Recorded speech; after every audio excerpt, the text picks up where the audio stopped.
Okay, it appears that we're now live, so I will call the meeting for Tuesday, January 5th to order.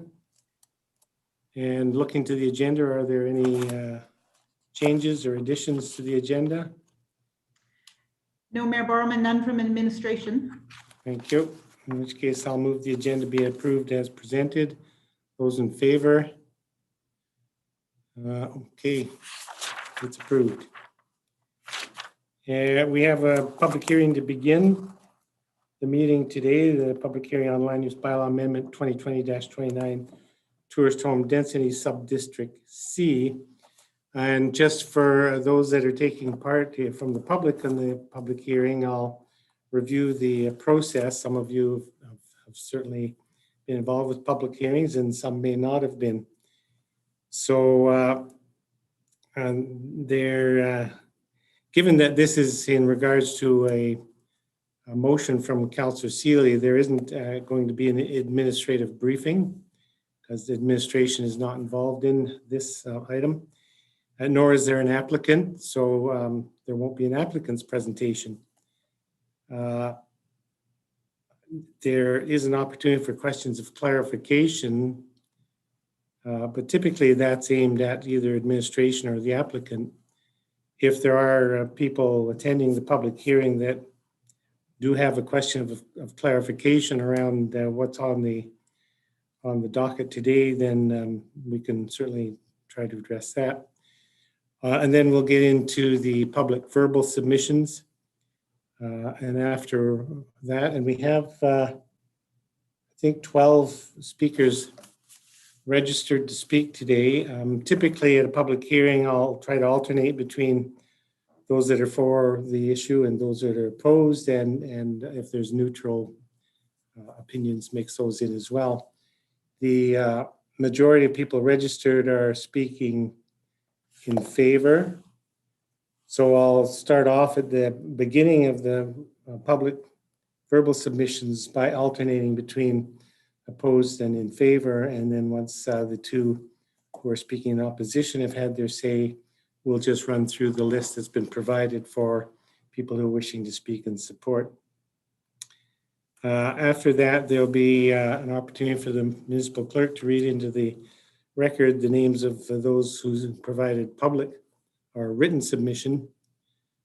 And then at that point, I'll close the public hearing and we'll move into the regular meeting of council. If anybody in the public has a question on that, I'm happy to answer. I don't see anybody unmuting themselves, so I'll assume that means people are understanding the process. So with that,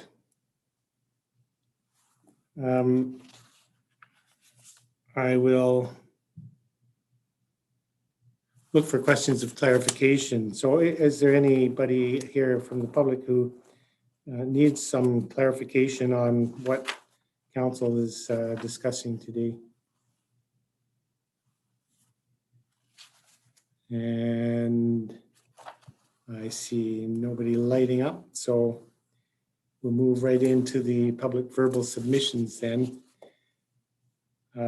As I mentioned, I'll have a numbered list, so I'll go through that, and we'll start with one person who's here to speak in opposition. That's Sue Hayduck. And I'll remind people to stick to the 5-minute time allotment for their speaking. Thank you. Hi, thank you, Mayor Borman, and welcome council and residents. My name is Sue Hayduck and I reside at 335 901 Mountain Street, otherwise known as the Grand Rockies Resort. Oh, I see I have the Grinch behind me. That's clever, but anyway. My condo is a tourist zoned designated home, and my husband and I deliberately chose this zoning so we would have the flexibility to live here as well as rent out our unit. This is also our primary residence, and we rent the unit about 160 days a year. Operating a tourist home, vacation home, is no small feat. You pay twice the taxes. You have to pack up your home so it resembles nothing of you when you leave, and you have to trust that the guests will not disturb your neighbors or damage your home. As a rule, and more often than not, the case is that homeowners are absentee and they run the unit as a vacation rental. And why? Because it's difficult to do both. We are one of 76 tourist zoned condos at the Grand Rockies, and we're just 800 meters away from the 2nd Street development. So the question I ask is, why do we need more tourist zones units in this area? And does this set a precedent to open the door to future development of residential areas? My position is that tourist home zoning should be exclusive to commercial and or mixed use areas and remain discretionary in residential areas. The Grand Rockies Resort runs a yearly average about 70% capacity. There's still room to grow. And with the addition of tourist home zoning at Base Camp, Spring Creek, my expectation is that there is another 100 plus tourist zone units coming online, not to mention the Three Sisters development in future. Another key point is that the addition of residential tourist zone homes increases pressure on competition on the existing tourist zone homeowners, and it degrades our ability to make a bit more money. And as we see in the town's website, TP Town is not designated as a tourist home area. Part of the FAQs is, why are tourist homes not allowed? Tourist homes are currently prohibited in the vast majority of residential districts in Canmore. Tourist homes also have an impact on the availability, affordability of housing for residents, as well as the character of the neighborhood.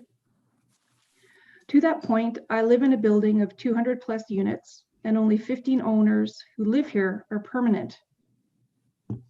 If you consider our building as an example of a small community, it is apparent that our community is gutted and that is disconnected by nature, by the inclusion of tourist vacation rentals and short-term stay. It's evident. Now, positively, we are all in agreement. My neighbors,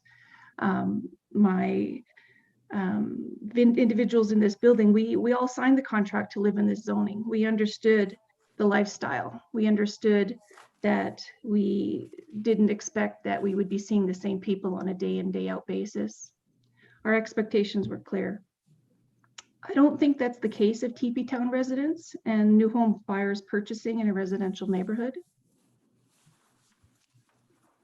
The town has also established a tourism task force in the recognition of the work to be done to address sustainability and tourism pros and cons and its impact. I think that any change to existing bylaws is premature and any amendments are premature. And I'll say almost irresponsible until this group has researched and weighed in. As such, I recommend that council table the decision to a further date, to one that considers the research of the tourism task force and not amend the amendment 2020.29. So I leave it with council for that consideration as a tourist home owner and recognition of the commercial existence of tourist homes and competition, as well as community disconnectivity within allowing that designation in residential areas. Thank you. Great, thanks very much for speaking today, Ms. Hayda. Are there any questions from members of council for clarification on this presentation? Seeing none, thank you very much for being here today. I'll now ask that Mr. Edward Reep light up the screen and speak in favor.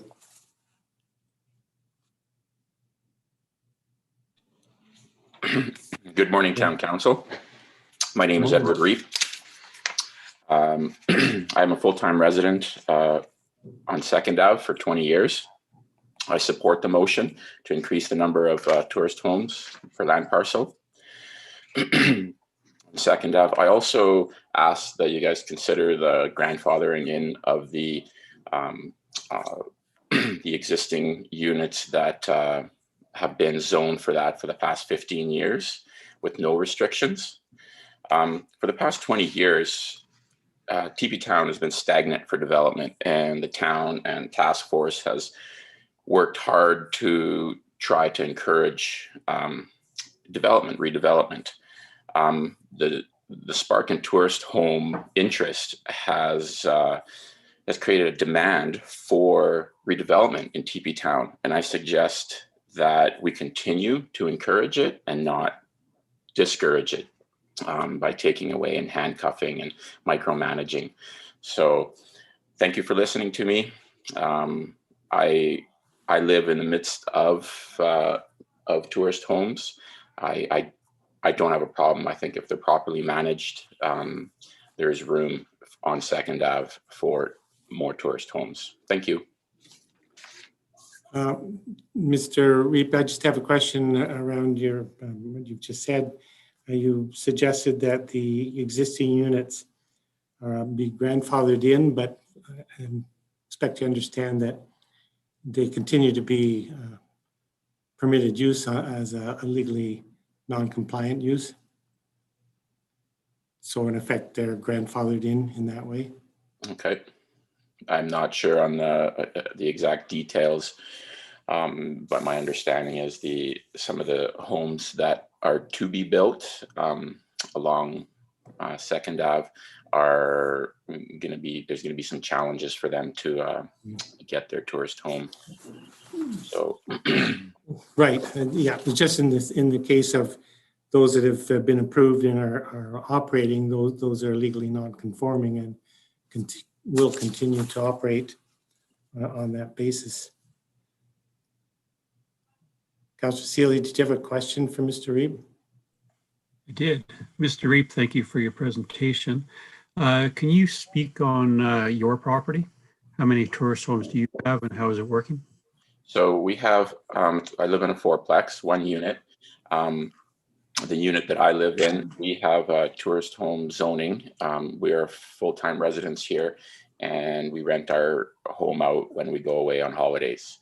The neighboring unit is a weekender from Calgary. He is here seldom. He's a great neighbor. The third unit is a full-time tourist home, and we have no issues with that. And then the fourth unit is a long-term renter. So it is like a mixed use with really no overseeing. It's just how how it laid out with the owners. Okay, thank you. Thank you very much, Mr. Reep. Oh, Ms. Councillor McCallum. Thank you, Mayor Barman. Thank you, Mr. Reep, for presenting, and thanks for your participation on the task force as well. I was just curious, the second unit that you speak of, so one is yours that you live in, and then the second one you said is weekender. The third one is long-term renters, and the fourth one, do you manage the fourth one? You own and manage the fourth one? No, it is Okay. owned by another party. Okay, perfect. Okay, thank you very much. Great. Thank you once again, Mr. Reep. Thank you. I will now ask that Janelle Towers speaks.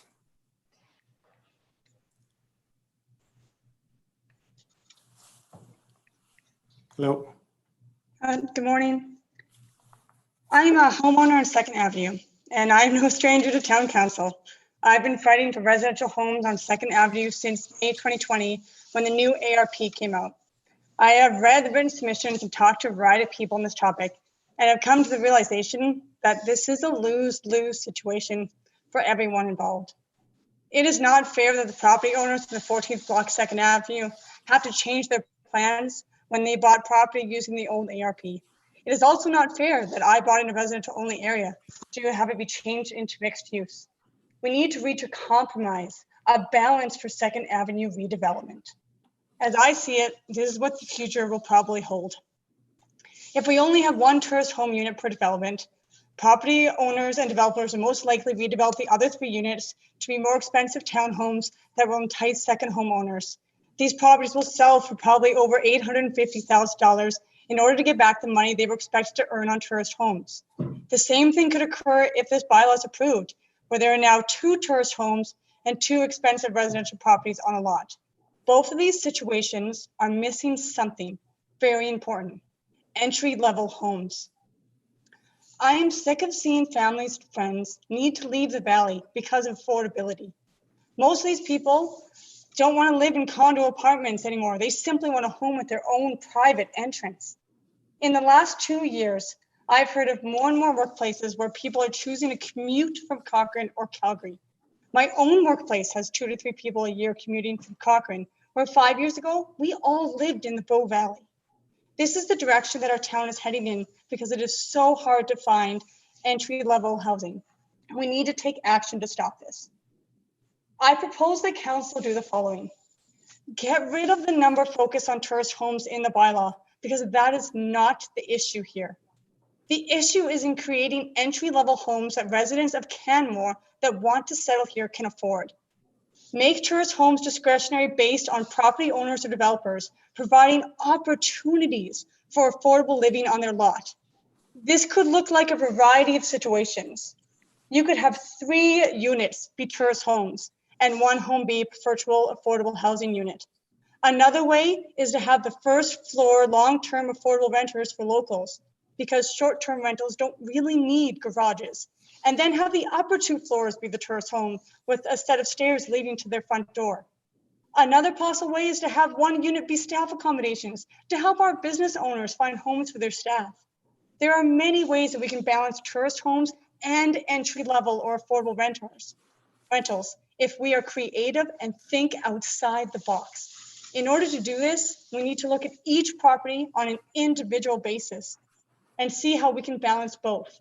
The new TP Town ARP had the first written goal was to increase the available housing choices in TP Town to allow for people of all ages and incomes to reside in the neighborhood. Let's continue this amazing vision by making a way to introduce entry-level homes to 2nd Avenue. Let's give the younger generation a chance to buy a home in Canmore. This is how we can build our community instead of having people leave our community. Thank you for your time. Thank you very much. Are there any questions for Ms. Toes? Seeing none, I'll ask that.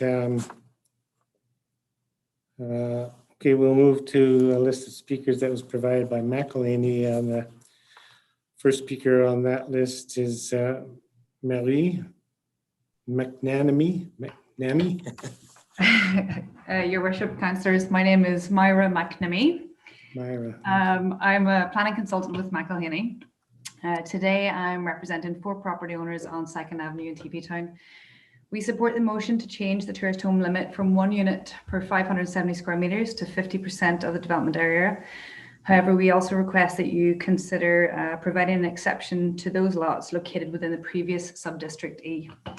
Until recently, a section of TPT CR district fell under sub-district E, and this sub-district no longer exists. This is obviously a result of the changes to the TP Town ARP. So within sub-district E, tourist homes were listed as a discretionary use with no specified limitation to the number of units per lot. Under section 4.1.5 of the ARP, policy number 2 states, tourist homes, accessory dwelling units, and common amenity housing shall be supported in this area of TP Town. Development incentives may be used to encourage these uses. This offers very clear support for tourist homes within the area of TP Town, and in fact suggests incentives to encourage it. So we believe that administration made the correct interpretation of this policy when they had initially changed the use from discretionary to permitted. We believe that the motion to restrict the number of tourist homes to 1 unit per 570 square meters would be in direct contradiction of this policy. So I'm going to just go over a few other pieces that we'd put into our written submission. Within the town's economic and tourism strategies, tourism remains a key economic driver. The tourism strategy goals mention the importance of tourism in our community and encourage developing Canmore as a destination of choice. This direction should be respected when considering one type of development as opposed to another. Tourism remains a very important component of our community, as does increasing housing choice. There must be a balance, as the previous speaker said. This discussion today is centred on one small section of the wider TP Town area, and it's amplified the debate of tourist housing versus affordable residential housing. When we look at the ARP and land use district as a whole, there's considerable policy in place to achieve these missing middle homes in the wider area. We don't believe it's necessary to oppose tourist homes in such a sweeping manner when huge steps have been taken and continue to be taken to provide housing choices elsewhere. Managing tourist home numbers by identifying suitable locations balanced with other suitable development should provide a more successful outcome. So we believe that this is what the TP Town ARP had set out to do by allowing tourist homes in this sub-district only.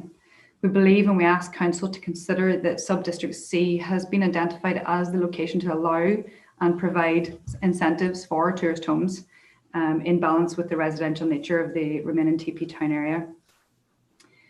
So although the amendments within the district have changed the tourist home use from discretionary to permitted, the restricting of unit numbers has directly impacted the development potential of the remaining properties within the previous sub-district E. So this may be considered downzoning without legitimate reason, and it will likely result in lower property values. So we ask that Council give exception to the parcels from the previous sub-district E when considering the restrictions of tourist home units in the current sub-district C, to avoid negatively impacting the property value and development potential. This proposal would not increase tourist home numbers beyond what was already possible before the recent land use bylaw amendments. This is a request to allow these properties to continue with the regulation they had prior to November 2020. So it was identified in a recent SDAB hearing that several developments within the previous sub-district E have now obtained legally non-conforming status, having previously been issued a development permit for 3 or 4 tourist homes. This stricter measures mean that this use can continue as is.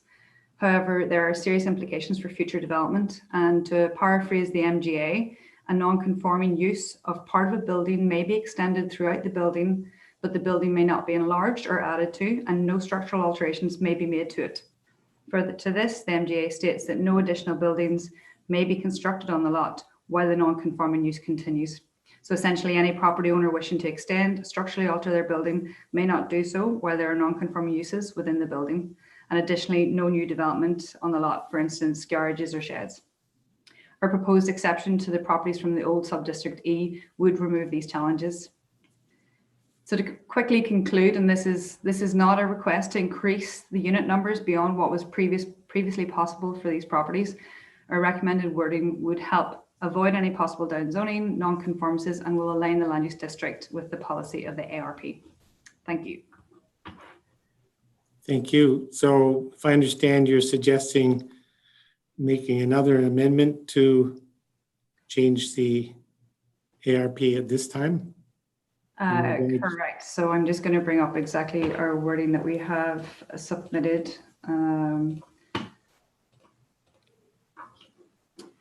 So we recommend that the removal of 3.18.4.22 being the maximum density for tourist home units shall be 1 unit per 570 square meters of lot area, and be replaced with the maximum density of tourist home units shall be 50% of development area, with the exception of those lots located at the following legal land descriptions. Plan 1095F, Block 91, Lots 1, 7, 11, 13, 15, 17, and 19, and condo plans 2010302, 2010805, 1412325, 07145779, 07134429, and 1811022. Thank you. And I had read that in your written presentation. I'm also noted, though, that in your written presentation, you were challenged by the fact that the bylaw had been amended at second reading previously. As you note, without additional public consultation, but I know that McElhaney is involved with a lot of land development issues. And I expect that you're familiar with the fact that bylaws are amended at second reading fairly regularly, particularly after public hearing. Mhm. So it is a bit puzzling that the fact that that happened with this bylaw has been flagged as a problem by McElhaney. I'm flagging it as this being a circumstance where it is quite a significant change. Yes, obviously changes occur at that point of the process, but we feel that this level of change, and rightly so, has brought forward more public and participation. Right.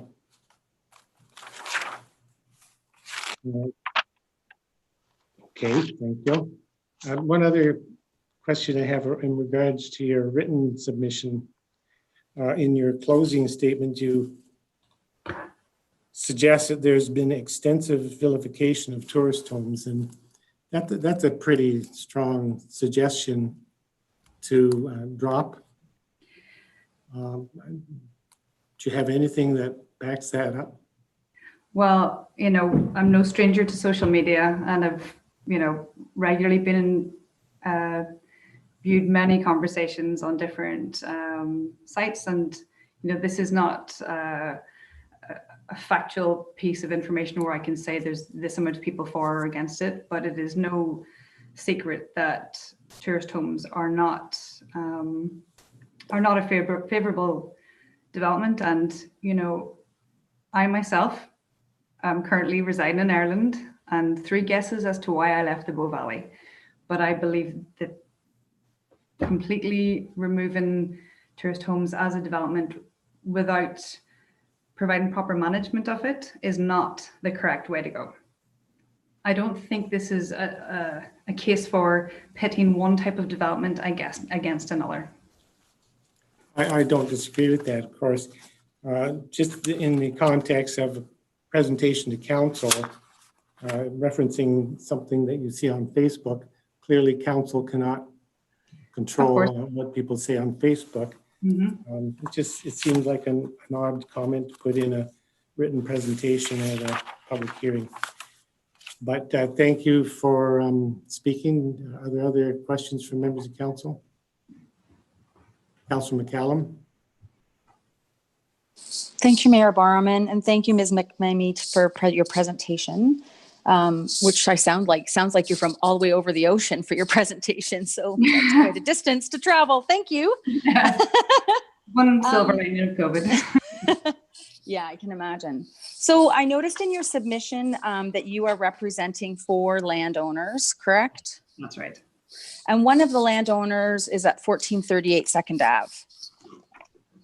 And so my question is that when that landowner presented to the Canmore Planning Commission in August of 2019 with their development, they spoke to the Planning Commission and made it really clear in the Planning Commission presentation that the development and the variances required for the development were to accommodate staff housing and affordable housing. Can you tell me what's changed since August of 2019 and now? Sorry, I can't talk towards somebody else's previous application. Okay, well, just so that you know, I can forward you a copy of the YouTube video. Sure. It's online. Okay, But perhaps you should direct the question to them. I will.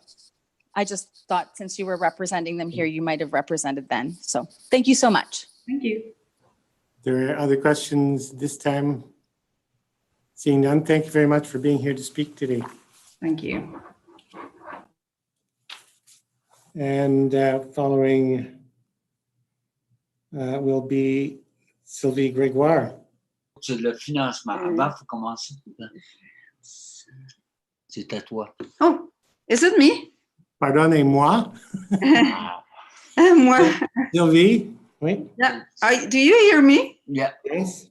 Yes. Yes. Okay, I'm gonna. Okay, sorry, I'm not used to those things. The host has asked you to start your video, so I have to start the video. Start the video. There you go.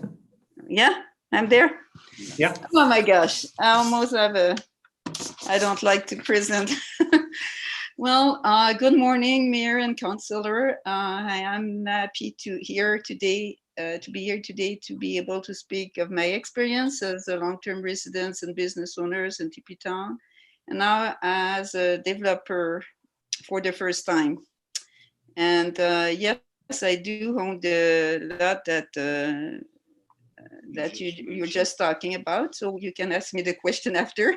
As mentioned in my letter, ourselves and others in various stages of planning and development on the 14 blocks were very much caught off guard and did not feel considered when the October 6th Bylaw amendment was made. In my own instance, oh my gosh, since we have almost completed development of our property, so we're not able to change it to please The new bylaw. the new bylaw. It has been a very time-consuming and expensive process, adding also the COVID cost. And now we are in a situation where we are unsure and how to proceed. We have lost time, money, sleep, as well as trust and confidence on what's going to happen. We are really stressed for the last 2 months. The pandemic has disrupted and shut down our business twice this year. And now we are unable to confidently know of our future, as the place we were developing was to help us to afford to one day to afford our retiring plan.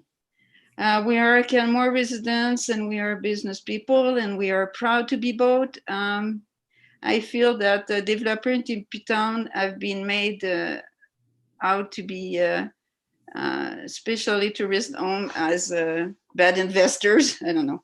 I think the town should be proud that they have such committed and entrepreneurial citizenship. I mean, since day one that we arrived in Canmore, we are a responsible owner. We have created places for our staff to stay. So even it has been a problem for the last 30 years and we survived it.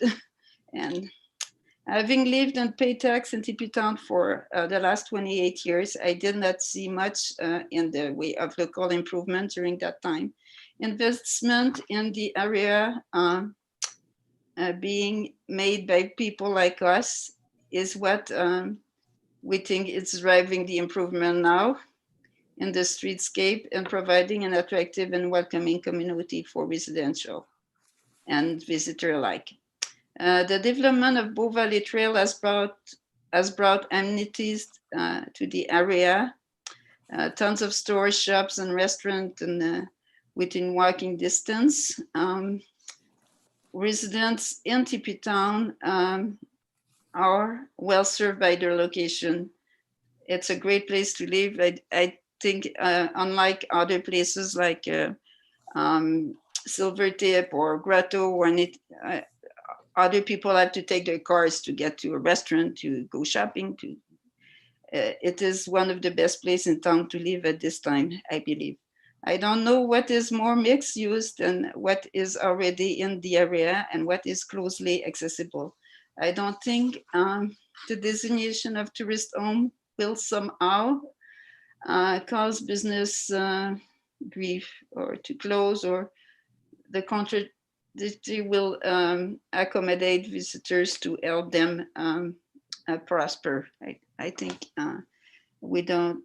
there's not missing any commercial places around. With the changes we saw being made in the area and how the area was developing, we thought that tourist home would be something that would fit our family needs, some things that, although require a large financial investment upfront, would offer flexibility and the option for income to go towards that investment. I'm not sure if people realize this, but banks do not offer mortgage to area zone for tourists. Ms. Gregoire, excuse me, just giving you a time check. It's been 5 minutes. Okay. Well, I thank you for listening to me. This is not my first language, so it's really hard sometimes even to read myself. Okay, do you have any question? No, I have no questions. I just confirming you're speaking in support of Councillor Seely's motion to increase the number of tourist homes in Well, area I C support that you considered again to increase the tourist home to what it was in section E when we started our construction. Yeah. So the motion on the table will be increasing the tourist homes in area C to number 2 rather than 1, which had been approved. So that's what's being discussed. Yes, but right now we made our plan on having 4 tourist homes. Yeah, but I just want to make sure you understand that that's not what's being discussed. No, well, I would like us to be grandfathered in as our project was in construction or whatever was in the middle of the it happened in the middle of our construction. Sure. And I'm sorry, but I would like all the council to read the notice that was sent to us for public hearing before October 6th. I wish I wasn't here this morning and that I would have been able to express myself at the time being, like before October 6th, but nothing has mentioned on that notification that you would be changing the use of a tourist home, or it wasn't mentioned tourist home at all on your notification. So myself, that I think I'm French and I didn't understand anything. I met my neighbors, which is great, you know, and they told me that they were not aware as well, and that Ron Rampel, thanks for him to let us know on October 6th, or we would not have known, because I don't know if it's a fair practice, but you don't advise landowner, even when there is a change of use or a change of zoning personally, which really, you know, everybody knows that a change of use, it can be affected positively or negatively. And at this time, it has been, it's negatively for us, you know, maybe positively for some other people that don't like to rest home. But I don't, you know, it seems to that other residents of TP Town don't know what they're sitting on. They don't know what they're zoning. They think on area A and B that everybody around them has tourist home because there's lots of cars. No, you know, it needs, there's some need of education there. And I feel, you know, I'm really desperate. I feel okay, well, thank you for taking the time. Thank you. Sorry about that. Thank you very much for listening to us. And I know you're doing your best to accommodate better accommodation for young family in town. There's subsidized home, there's apartment building, there's lots of things happening in town. Okay, great. Thank you very much. Okay, bye. Thank you. Councillor McCallum. I get a little. Yeah, sorry. So I just wanted to ask Ms. Gregoire a question. I wonder if she's still on the line or not. Yes, I am. But perfect. I just wanted to be sure because it looks like you were slipping I don't know away. how to get on. We'll just stay put for one question. And it's the question that I'd asked Ms. McManey earlier. Yes. And that was that when you made your application to CPC with the variances for your construction build, in the verbal presentation to the Planning Commission, your partner, Renee Carignan, was able to present to that group. Mm-hmm. And he very clearly stated that in that presentation that he was that you were planning to build a unit or a building. And the reason why with all the bathrooms and the bedrooms was for staff housing and for affordable housing. And so I'm wondering what has changed since August 2019 and now that you're going from building something that was for staff housing and affordable housing to all 4 of the units being dedicated to tourist home. I'm going to just interrupt. I'm sorry. I think this is outside of the scope of the public hearing, which is around Councillor Seeley's motion to increase the tourist home units from 1 to 2. So, Well, this directly impacts their property, and it's part of the Ms. Gregoire's argument is that. Would that make a difference to get the building permit there? Will make a difference. Would that have made a difference in getting, in building this fourplex? We, you know, It was clear. it may be what the town wanted to hear at the time. I don't know. We wanted to get going and get the permit. I'm not sure, but I don't think it would have made a difference to, you know, this would help us with the financement because we were trying to go to the bank and not saying that we were gonna, you know, doing tourist home. I don't know why the tourists. right. I don't know why anyway, you know, would that have made a difference? That's what Well, like. I don't know. I didn't sit at the Okay. planning commission at the time, so I wouldn't know, but I'm just asking the Okay. question. We're going to move on, I think. Okay. Thank you again, Ms. Gregoire. Thank you.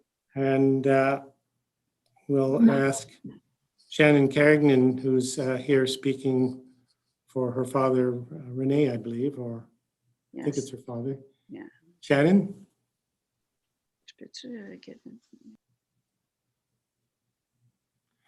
You're muted, Ms. Carignan.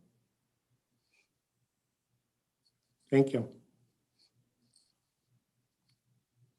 Still can't hear you.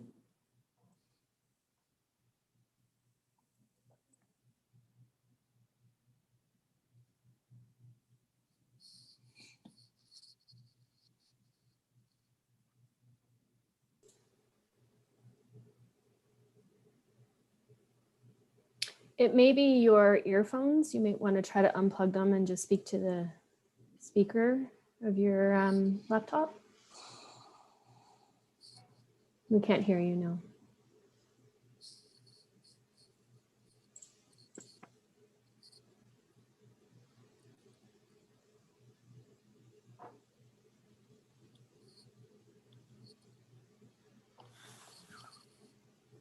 Perhaps we could move on to another speaker and come back to Ms. Carignan. Is that okay?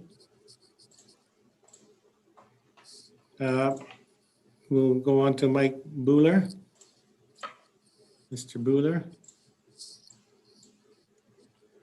Hello. Hello and welcome. Hello. Can you hear me there? Yeah. Excellent. Thank you, Mayor, and thank you, councilors, for letting me speak today. My name is Mike Buhler, and I'm speaking today to support the motion and hopefully add the amendment McHenley has suggested. Me and my wife are the new owners of 1422 2nd Avenue, and we purchased the property about roughly 8 months ago. We have dreamed to move to Canmore since we met 20 years ago. I mentioned many of the reasons why we decided to purchase this property in the written submission, and I just wanted to speak to a few points today. It is no secret that the cost to purchase a home in Canmore is high. Land values are high, and with the limited supply of lots, values will stay high. As a couple who have been in the construction industry for 15 years, we understand the hardships people go through to obtain a home, as we have had the pleasure to work with many people and help them through the process of buying a home. We knew we had to use our experience to be able to move to Canmore, but wanted to do it in a way that gave us the ability to earn, along with supporting the community, the town, and future families. This property with the zoning pre-October 22 checked all the boxes. We were blown away with the ability to build something in an up-and-coming area of Canmore, along with the zoning that made it more affordable for other families and people to enter the market. Building a fourplex or more is the only way one can afford to develop these properties. Also, allowing the owner of a unit to rent out legally opens the doors of ownership to many more people who could previously afford not to own. This will give us personally the ability to rent out during the times when we can go back to Calgary to see our parents and family and help offset some of the costs. We envisioned that for every future owner when we decided to buy this property. Limiting this zoning affects us and future residents negatively, and we ask the bylaw be applied equally within our block. Limiting us to 50% residential in a mixed use will not allow us to market fairly. As I plan on being part of the community, I took time to read all the other viewpoints, and I hope it can be shown today that we are asking that we, the 4 landowners, be given the same zoning without limits like we always had, and not more. We are not asking for a rezoning. I respect other residents' concerns about affordable housing and see this misperception that the tourist homes takes away from that. Had it not been for me and to have the ability to rent out my basement of my home, I could not afford ownership when I started. Therefore, I support renting, and I have made it a policy of mine to advocate this type of ownership model, as I have seen it benefit so many people. I applaud council for allowing more density in areas A and B. By allowing suites, this type of ownership will increase the ability for more people to afford homes in Canmore. As a past owner of retail and food businesses with family who own businesses in Canmore and Banff, my opinion is that businesses will not survive on the north side of Bow Valley in our area. This area is surrounded by commercial centers to the south of Bow Valley who are designed to support businesses. We do not have the ability to develop parking to support commercial on the main floor or residential on top. And residential on top. Signage is also a major issue as pylons cannot be put up to attract customers. My neighbor has struggled to lease his space, and within the pandemic, retail businesses are struggling. Food businesses are limited to 25% of seating, and is a good example of how putting limits can make businesses struggle. After completing extensive research and speaking to the town before purchasing our property, tourist homes were allowed for each unit, and this was supported through many documents as McKinney has suggested and offered.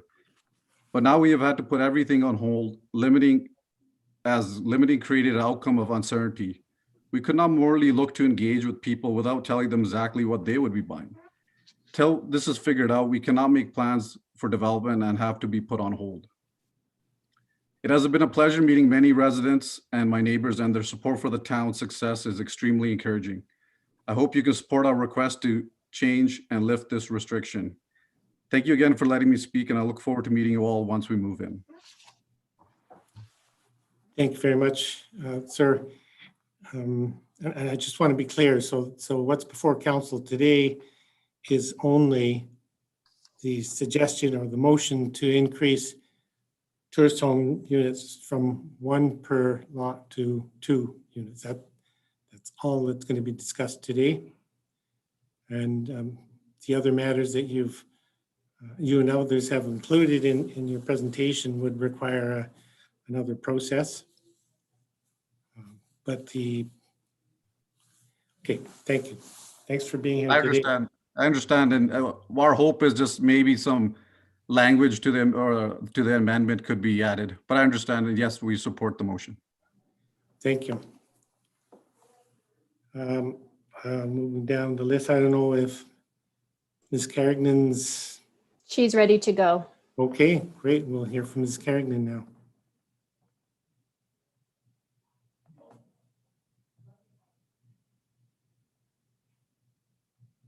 I think.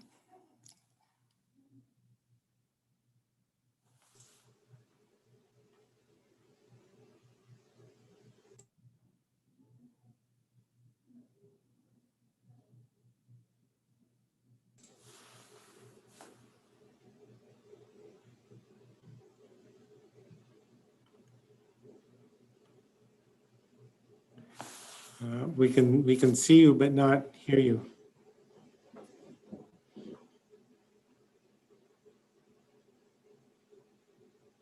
Is she speaking to Ms. Jones? No. Ms. Carrignan, we're still unable to hear you. Okay. She's going to dial in on her phone. Perfect. Perfect. Great. Thank you. While that's we're waiting for that, we'll ask Dave Williams to speak.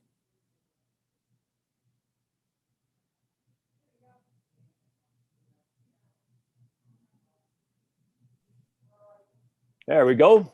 Good morning, everyone. Morning. It's challenging for us that don't use Zoom all the time, so hopefully this comes through okay. All right. It's also challenging. I'm sure you guys. Yeah, challenging for us that do use it. Yeah, absolutely. So in lieu of time, I've actually got something written out here, but I'll go through it fairly quickly. I think a lot of my correspondence you guys have read. But first of all, I'd like to thank you, Mayor Borman and Town Council, for this public hearing. You know, we asked to revisit the decision that was made on October the 6th, and you've provided us with that opportunity. You know, we worked hard to understand the issues and come up with some solutions. Through this public hearing, I hope we can share our thoughts and be open-minded to hearing others.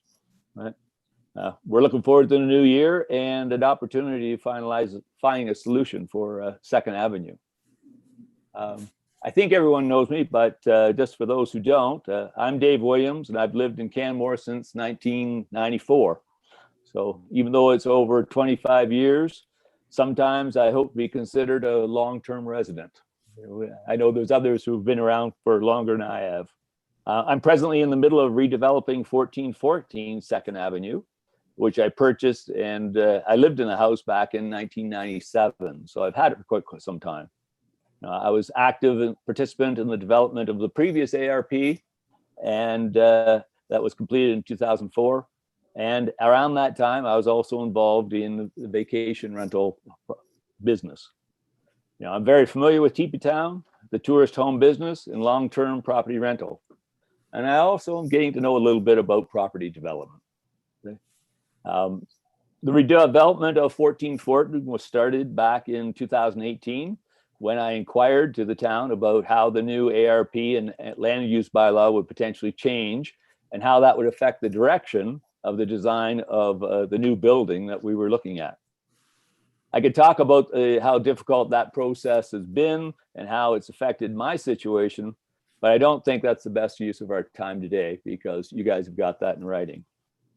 You know, I'd like to really share about what I've learned through this process about the Teepee Town's new ARP and LUB. You know, I always knew details were important, but when it comes to Teepee Town, without the details, it's easy to get confused. Okay? The really thing that has been talked a lot about is about affordable housing. You know, many of the letters received against the amendment on the table today have been sent based on, you know, tourist homes taking away from affordable housing. Okay. There's no doubt that affordability is a major issue in our town. Okay, rents are high, inventory is low, buyers struggle with large down payments, professionals are challenged with monthly housing costs. We're all losing friends and colleagues as they move to less expensive towns. You know, most recently in the Lions Club, we've lost 2 strong members because they've left because of affordability. And these guys have been around for all of their careers and are looking at retirement, and they've moved on, and that's a shame. It affects us all. Okay, so I'd like to share what I've learned recently, and I was going to share my screen. I'm not sure how to do that easily though. Oh, share screen. Here we go. Oh my goodness, we got a lot. Okay, so let's see how this works. What do you guys see? So far, just yourself. Okay. Well, maybe that's not going to work terrifically. What I was going to share was the 3 areas, because I think it's important to really look at the success of the ARP. So we've got that area A, which is in the middle. Okay, and you guys are familiar with this, but I think others may not be. We've got that area A and area B and area C. So when we look at that and you look closely, it talks about area A in the request for decision that was discussed in September and then brought back on October 6th. Now the area A has got low, medium residential densities. Okay, 4 principal units, 2 accessory units per lot. Okay. And this is something I thought was really terrific. Because as you go through the material, you can see way back when the survey was done in 2017, there was some comments about, you know what, we need to encourage developers to make affordable housing. And we come up with this concept of having auxiliary suites. It's great. It looks really good. Okay. Now the other area, area B, okay, goes even further. It goes for medium residential densities, and more auxiliary suites are allowed. Excuse me, Mr. Williams. Just wanted to give you a time check. You're at 5 minutes. Sure, thank you. I'll wrap up fairly quickly. Area B has got even more. It's got greater density. Okay, the lot sizes are allowed to have more coverage, and you can have more auxiliary units, and you can have community housing, which allows for the staffing. And TP Town has always had issues around staffing houses, so that's great. And I guess probably what I want to share is really about the numbers, and that's what has surprised me. In these two areas, area A and area B, Nathan provided us with some information that, really there's 100 additional principal units and 89 additional ADUs, auxiliary dwelling units. So there's a lot coming on the market. And I think a lot of people have been waiting to develop in area A and area B because, they've been waiting for the new land use. So I think it's an additional challenge for area C.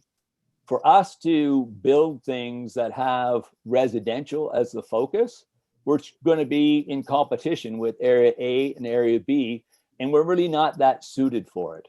We've got a busy street, in front of us. There is some tourist homes in there.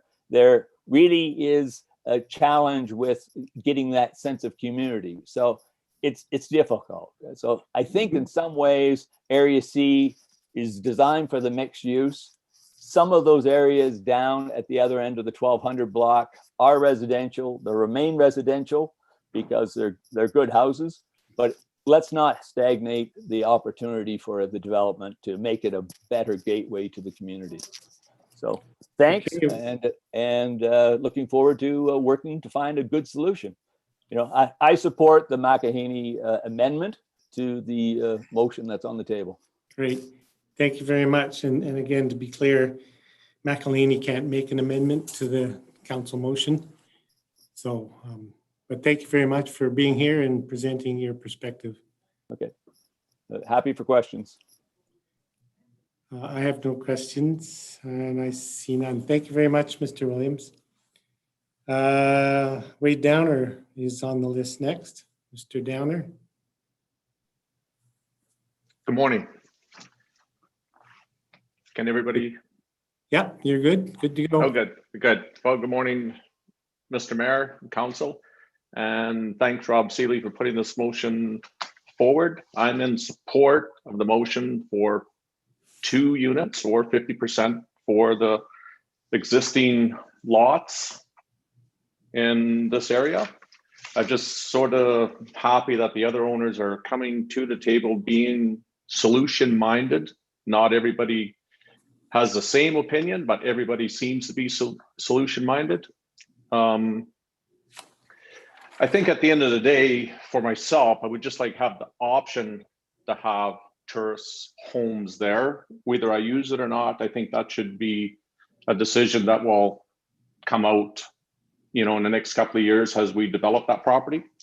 The long-term goal for us was either to have, some entry-level housing for our own family, maybe a staff housing or so for one of the companies, and again, not to build a unicorn or one-up, still keep our project within the community and the existing buildings around us. So I'll end it right there, and I do support the motion on the table from Mr. Seeley. Thanks very much, Mr. Downer. If there's no questions for Mr. Downer, I see none. Thanks for being here today to speak. And Ms. Carignan is now able to join us via phone. So, Ms. Carignan. Hi, can you hear me now? Yeah, you bet. Loud and clear. Okay, fantastic. Thank you. So sorry about that. My No problem browser's at all. This blocking. technology is a challenge sometimes. The anticipation. Welcome. I'm usually the one hosting things. So thank you for allowing me to be here. I do want to start out by saying that I am in favor of Councillor Seeley's motion to increase the tourist home zoning to 50% of a lot. Of course, I am also in support of the proposed amendments that we were making for former sub-district E. So I'll talk about both of those in my presentation this morning. However, I do understand that those are two different processes. So I'll just make that known up front. So I'm proud to be speaking to you today on behalf of my father, Rennie Kerrigan, who is the owner of Kerrigan Mechanical and also the co-owner of the property, 1438 on 2nd Avenue. I know you have the letter he submitted, so I'm not going to rehash that. I'm just going to maybe give you a little bit more information about Rennie, myself, and maybe how I came to be involved with you today. So I just want to speak to my father. My dad is a very proud man. He works hard. He's built his business of 30 years from the ground up. He's a farm boy from Saskatchewan, if he hasn't already told you so. And if you don't also get that impression from him, he does his very best to provide for his family. Everything he has done on his own. Nothing has been handed to him, nor did he expect it to be. Being the third out of 8 children means you are just one of a bunch, essentially. No favors or preferential treatment. And he's okay with that because he understands the rules. I think what has thrown him for a loop in this circumstance is the changing of the rules in the middle of the game. This past summer, I'm not sure how many people know, but Rennie was diagnosed with pancreatic cancer, which is part of the reason he can't be here today. Pancreatic cancer has a survival rate of 3%. I have to say, although we have been cursing this project on 2nd Avenue for its many obstacles, it has also been quite a blessing.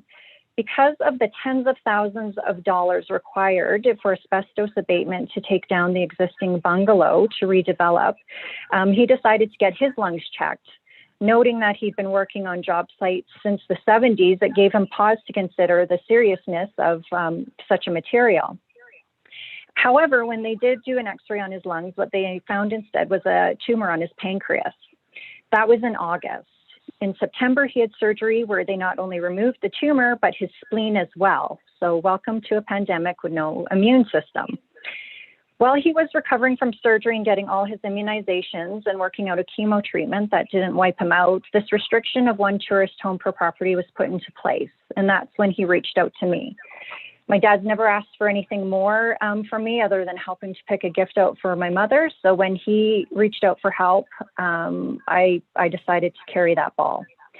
I live in Calgary. I'm raising 2 teenagers, one of which has his first driver's exam this afternoon. So things are busy. Professionally, I've worked with and for all orders of government for the last 20 years and have been at the City of Calgary for the past 14. Currently, the team I lead supports the Planning and Development Department, and I support the General Manager's office. I, of course, am here on personal, not professional matters, but I did want to provide you with that context to let you know that I get it. I understand the need for planning principles to serve communities of today while building for tomorrow. I understand sound policy is the foundation for building great communities, and I understand that inclusiveness and accessibility for communities is really the goal. I also understand the role of administration and that of council, and I am a public servant myself, so I get it. It is not an easy job. With that being said, as Dave had mentioned, I don't think you'll find anybody that doesn't agree that affordable housing in Canmore is a need. What we are trying to do, though, is to understand the larger systemic need and solutions to be in place. I assume, and I haven't been able to do my research thoroughly, but I assume that Canmore does have a strategy for this. And if so, the steps to achieve the strategy of affordable housing should be methodical and transparent. Whereas this decision to me, in my experience coming in only in the last several months, seems to be a bit of a one-off. Another couple quick points I want to make out is the misnomer that we are trying to double tourist homes in the area. I find the letter to the editor in the Outlook very misleading and especially irresponsible for those people that are not well versed on the situation. This request for 50% zoning is not increase in density. It's actually reducing it by half as per the original land use bylaw prior to the amendment. it's still a reduction. Asking to, and again, I recognize this is a different process, but asking to honor the former sub-district E properties with an exception is the right thing to do. As you have heard, people have made plans and investments based on the discretionary use that has been in place for almost 2 decades. Excuse me. Tourist homes decrease, yeah. I wanted to give you a time check. You're at 5 minutes. Sure. You bet. I just also want to mention tourist homes decreasing affordability. I think we heard about how they actually allow people to enter the market, and it's a creative way, but it's using what's available to people. And also the proliferation of tourist homes. Legal tourist homes have been restricted for decades. I think that's a misnomer that you're letting it loose. It has been controlled. There is income tax and higher property tax paid on these homes, and the town benefits financially. Creating further restriction may cause illegal tourist homes to operate, and there is no financial benefit for the town from that. So I just want to conclude by saying these are tough times. Decisions need to be made that create an adaptable and resilient community, especially during COVID. It may not be the best timing to do some things. It may be great timing to do others. I'm not asking for council to go back on any of their decisions, just to move forward in a fair and transparent manner. And that is it. Thank you. Thank you very much for being here to represent your dad today, Ms. Carignan, and please give him my very best. I bumped into him over the Christmas holidays at his home in Canmore near where I live, and had a great chat with him. I did want to, not that it's pertinent to the public hearing, but you expressed uncertainty around the affordable housing programs in Canmore, and I can tell you that Canmore has been working on and building affordable housing for more than 20 years now. In fact, is seen as a leader in small mountain towns in Canada and the United States. So when we talk about affordable housing, we have a very well-defined idea of what we're talking about. Just adding that for your understanding. But I appreciate you being here today to speak for your dad, and as I say, give him my very best. Thank you. And this time we'll ask Garth Lyon to speak. Mr. Lyon. Good morning. Good morning. Thank you, councilors, again for opening up this discussion. I really appreciate it. Happy New Year. I'm just going to grab my notes here. Everything that I have in my notes has basically already been said. So I'm going to just tell you a little bit about my history with TP Town. I've been a rental property owner there since 2008, so probably going on 14 years now, and have begun to develop some properties in there. I have quite a bit of history with TP Town, and I really obviously care about my community. I've gone door to door talking to people in TP Town, trying to understand what the issues are so I can get a better handle on it when I'm speaking. I have been a volunteer at the Canmore Community Housing Corporation for many, many years. So I have a huge desire to support affordable housing in this town. I've seen so many people leave as well. And of course, my job is to put people in homes, and that's what I try to do, is to keep people in Canmore. And I can tell you, I do way too many mortgages in Cochrane. With respect to 2nd Avenue, yeah, I was taken by surprise by the amendment that came, or the motion that came and has been approved. And it seems to me that it's difficult to have a conversation about the Sesame Street. I love the terms of Sesame Street, about the mixed use for that street. I want to see it as a great gateway into Canmore as well, and a great gateway into TP Town. I am in favor of Rob Seeley's motion. And I obviously want to help out the affordable housing in town as well. So I'm wondering if there can be a conversation to tie the two together. So I've reached out to CCH to talk about how we can help and tie these two together. I know some people do not want to do that, but I think it's part and parcel, especially for the TP Town area and the desire to have affordable housing. So my approach or suggestion would be to have any additional tourist homes on top of the one that's been approved, have a contribution made to CCH for their down payment program that they currently run. And that down payment program can be used for people in town to get them into these affordable houses in sections A or in areas A and B. So if there's any chance that we can have a conversation, I think there's more that we can do. I would love to see Sesame Street come to fruition, and I want to be at the table to help. And that is all I have to say. Do you have any questions? Thanks very much, and I appreciate the way you're thinking about that, and it certainly would help to address one of the issues that you know we're trying to deal with, which is affordable housing. It's certainly not, we couldn't add something like that into this discussion today, but it could be a future discussion on what you're suggesting. I don't think there's any way in land use bylaw that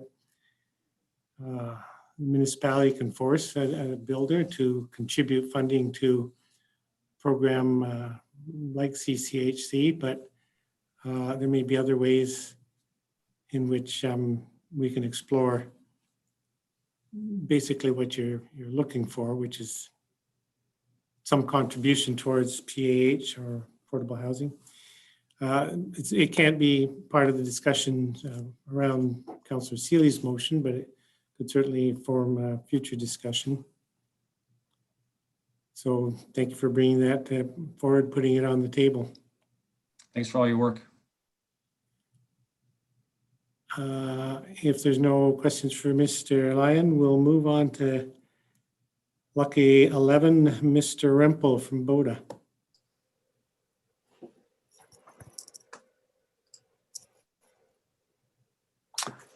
Good morning, Mayor and Council. Thank you for reconsidering the issue of tourist homes in Area C of TP Town and for the opportunity to speak at this public hearing.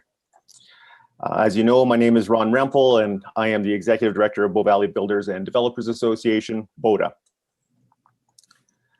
BODA believes that there are some unintended consequences from the decision at the second reading of the TP Town Land Use Bylaw regulations to limit tourist homes in Area C to 1 per 570 square meters.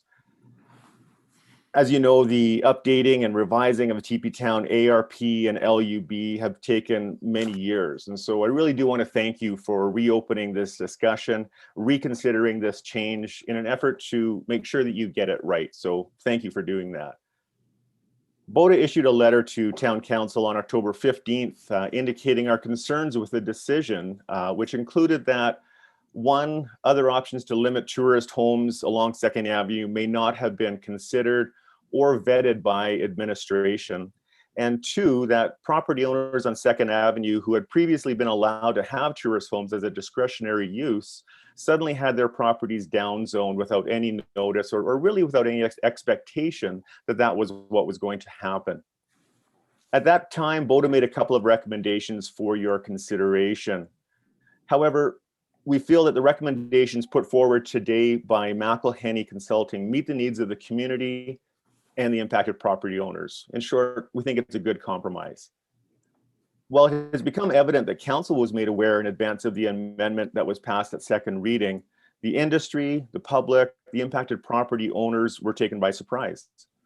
As an industry, we strive to work with the municipality to avoid these surprises, which have a significant impact on property owners. And those property owners look for a level of certainty regarding what is allowable on their property. And I think you've heard from a number of property owners today on that issue of just the certainty of what they can and cannot develop. As noted in our letter of support for McElhenney's recommendation, we believe that administration made the correct interpretation of the TP Town ARP policy that tourist homes, ADUs, and common amenity housing would be supported, and development incentives may be used to encourage those uses. We believe that the motion at second reading of the LUB regulations to restrict tourist homes to 1 unit per 570 square meters is actually in contradiction of the ARP policy.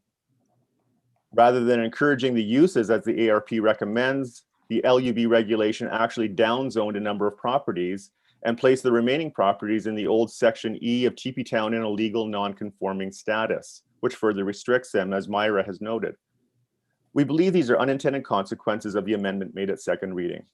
We strongly encourage council to consider the options presented by McElhenney Consulting to eliminate the downzoning and the creation of the legal non-conforming status. Thank you.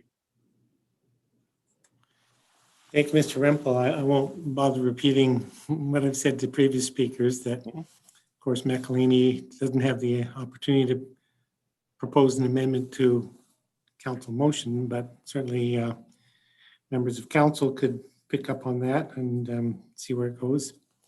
And we encourage council to do that. Okay. Are there any questions for Mr. Rempel? Seeing none, thanks very much for being here today. Thank you. And I believe there's one last speaker to hear from. That's Chase Mullen. Mr. Mullen, are you there? Yep. Hi. Can you hear me? Yes. Perfect. Thank you, Mayor Borman and council. I don't want to repeat myself too much either, but I would like to support the motion of 50% that Rob had brought forward. My name is Chase Mullen, and I was fortunate to grow up in Canmore and have witnessed the effects of supply and demand, which has made it unattainable for many of our friends and family to stay and raise their families here. I feel tour zoning has been given the wrong perception. I think it can create affordability by bridging the gap between owning an apartment to upgrading to a fourplex by allowing a resident to rent out their home legally as they go skiing for the weekend or head south for an extended vacation. A great example of this is in Rivers Bend in Deadman's Flats that allowed for a certain number of homes to have legal tourist home suites. These homes can be bought by current or potential residents to offset their mortgages. Now, within a new community, it is much easier to restrict tourist zoning to a lower percentage compared to that to Teepee Town. So new fourplexes in Canmore are pretty much starting around $800,000. And to me, that does not seem affordable. This is due to the increase in land value of roughly 5 to 8% yearly, and increase in building costs due to building more sustainable. I would agree with Town Council's decision to restrict the amount allowed within a community. However, previous Area E allowed for all 4 units to be tourist homes as a discretionary use, and I do not feel it's fair for council to remove this zoning. Many people, including myself, have bought into a property months, if not years ahead of this amendment based off of formula on current sale prices with the current zoning at the time. With the new restriction of 1 unit, this has excessively dezoned properties. We are the small developers of Canmore and will let you know our pockets are not deep and holding on to a property more than a year is not feasible. We are all active community members and full-time residents of Canmore looking at what's best for Canmore. I understand this is just my opinion, but I do feel with the additional 75 plus ADUs throughout the rest of Teepee Town, we can create a tiered, affordable community. And as Garth had mentioned, I feel there are creative solutions regarding PAH or CCH, but on a fourplex property, 25% is too much for a developer to give up. I don't know what the current percentage would be, but I know it's much lower for big developers. I do support the motion put forward today, and I think council should consider our requests and support McElhaney's report. Thank you for your time. Thank you very much, Mr. Mullen. Are there any questions this time for Mr. Mullen? Councillor McCallum. Thank you, Mayor Barman. Thank you, Mr. Mullen, for coming to present. I just had a question. At the beginning of your presentation, you said that you stated that you supported Councillor Seeley's motion of 2, and now you've just stated that you support McElhaney's presentation. Could you help us understand which one you support? I obviously support, I support McElhaney's report based off my conversation in my letter. I feel dezoning the properties in Area E can't be done. So I think part of John's saying we're not really looking at that at this time. So I do support the 50% at this time. Okay, thank you for the clarification. Yeah. There's no other questions for Mr. Mullen. I think that's everybody that had registered to speak. So thank you all for joining us for the public hearing today. And I'll ask the municipal clerk to read into the record the names of those who provided written submission. Thank you. Thank you. Written submissions are included in the record of public submissions, which is posted on our website for anyone who would like to see them. Submissions received in favor from Aaron Bryant, Edward Reep, and then a large submission from McElhaney that included submissions from Sylvia Gregoire, Jean-Francois Gouin, Mike Buller, Dave Williams, Wade Downer, Renee Kerrigan, Garth Lyon, Boda, Chase Mullen and Brittany Frazier, Jeff and Chantel Von Rotz, and Rona Griffin. And then written submissions for those opposed to the bylaw were received from Phil Elliott, David Fafard, Heather Gibb, Sue Hayduck, Heather and Robert Pierce, Steve Pless, Lisa Porter, and David Tews. That's it. Thank you very much.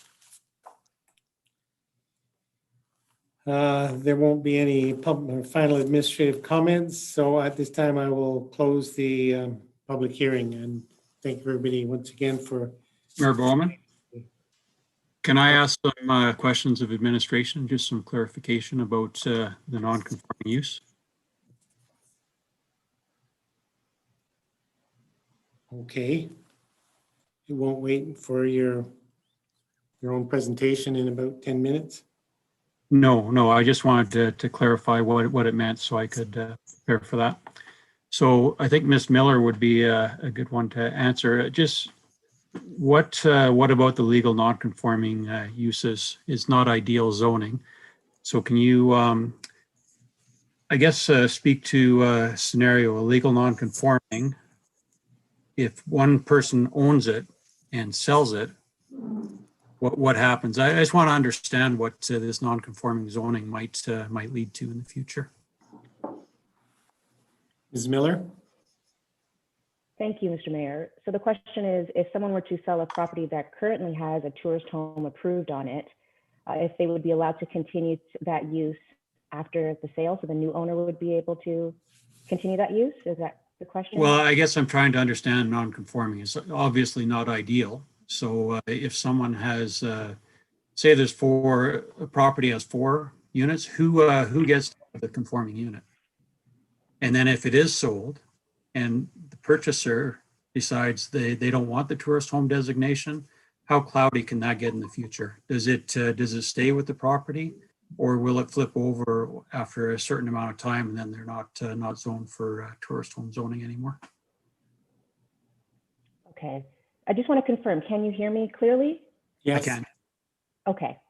So there's a couple different scenarios kind of wrapped up in that question, so I'll try to unpack them as neatly as possible. Thank you. So if a property owner currently has a tourist home and sells that property, the use is legally non-conforming, and so it's allowed to continue. It runs with the land as long as it's not discontinued for longer than 6 months. If it is discontinued for longer than 6 months, it can't restart under the regulations of the MGA. The other scenario you proposed was if there's already 4 tourist homes approved in a fourplex, which ones are non-conforming versus which ones are conforming? Yes. That is a question that we would need to pursue additional legal counsel on. There's no explicit language in the MGA that speaks to first right, so to speak, in this particular case. I would suspect that it would be the property that received approval first. However, I'm sure there could probably be a legal case made as to who had the right first, since the zoning would have been on the land and available to all 4 properties at the same time. So I can't speak specifically as to how it would work out in the future, but if all 4 units have tourist home designation and continue the use, they're allowed to continue it in perpetuity. Okay, good. And one last question about the non-conforming. If someone were to, if they were non-conforming and they wanted to put an addition on or add a shed to their place, how would that proceed? Would they need to apply for a variance, or how would that look? We'd have to review the application at the time of submission. We would have to look at the site itself. I know there's been some comments made about the inability to add accessory structures. From administration's perspective, the addition of accessory structures would already be significantly constrained based on the site's, the lot sizes within TP Town and the structures already on the site. So if an addition of an accessory structure could not exceed the maximum lot coverage for the property. So with the fourplex itself on the site, in most cases we're tipping the limit of the lot coverage. So the likelihood or ability to add additional structures would be complex. Okay. All right. Thanks for your answers. As long as you're here, I just wanted to confirm my understanding that there are a large number of properties in the town of Canmore that are legally non-conforming for one reason or another. Mm-hmm. Yeah, so this is not a brand new situation. It's no, I just wanted to get an understanding of it. Thank you. I would also just like to clarify that for council that there is a difference between non-conforming uses and non-conforming buildings. So you can have a building that was built at the turn of the century, which obviously would not be to our current regulations, either under the land use bylaw or building code. But because it was built at the regulations at the time, it would be allowed to continue. But the uses that went into that building after new regulations were applied would have to conform to the current regulations. So you can have a non-conforming building with conforming uses. You can also have the opposite. You can have non-conforming uses in a conforming building. So that would be likely what would be applicable in this case, where you could have a fourplex, which is compliant, but uses that are not compliant. So there would be a conforming building with a non-conforming use. Thank you for that. I hope I made that clear as mud. Clear. I followed what you were saying, and yes, I appreciate that. Thank you. I guess we're done then, Councillor Seeley, unless you had anything else to bring up. Thank you very much. So then I will close the public hearing. Moving on in the agenda to item D1, approval of minutes. Are there errors or omissions looking at the minutes of November 17th special meeting of council? Are there errors or omissions? See none, I'll move the minutes be adopted as presented. Those in favor? Opposed? Motion's carried unanimously. Looking to the minutes of the December 1st regular meeting of council, are there errors or omissions? See none, I'll move those minutes be adopted as presented. Those in favor? Opposed? Motion's carried unanimously. And finally, looking at the minutes of the December 15th special meeting of council, are there errors or omissions in those minutes? Seeing none, I'll move the minutes be adopted as presented. Those in favor? Opposed? Motion's carried unanimously.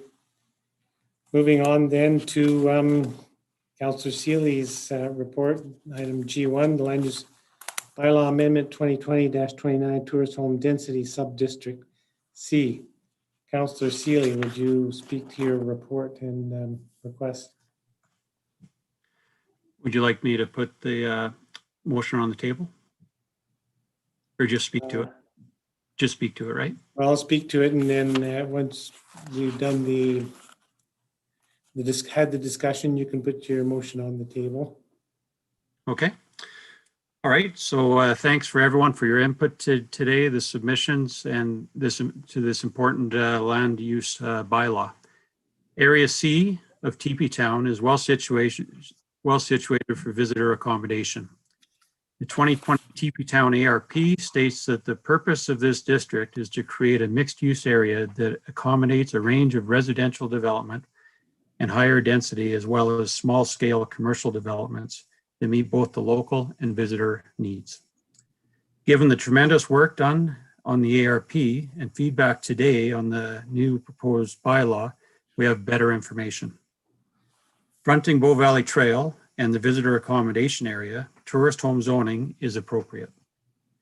Moving the tourist homes from discretionary to permitted use clarifies and is the correct interpretation of the ARP, and that this use is encouraged. Limiting tourist homes to one per lot is too restrictive and a divergence of the vision. Introduced tourist home zoning to the 1200 block in area, sorry, let me start that part over again. Limiting tourist home use to one per lot is too restrictive and a divergence of vision. Introducing tourist home zoning to the 1200 block of Area C, a restricting mechanism to 50% of lot encourages the opportunity and vision.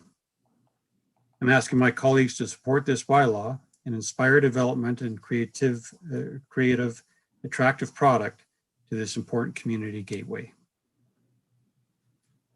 So that's how I'd like to introduce it. And would you like me now to put the reading on the table?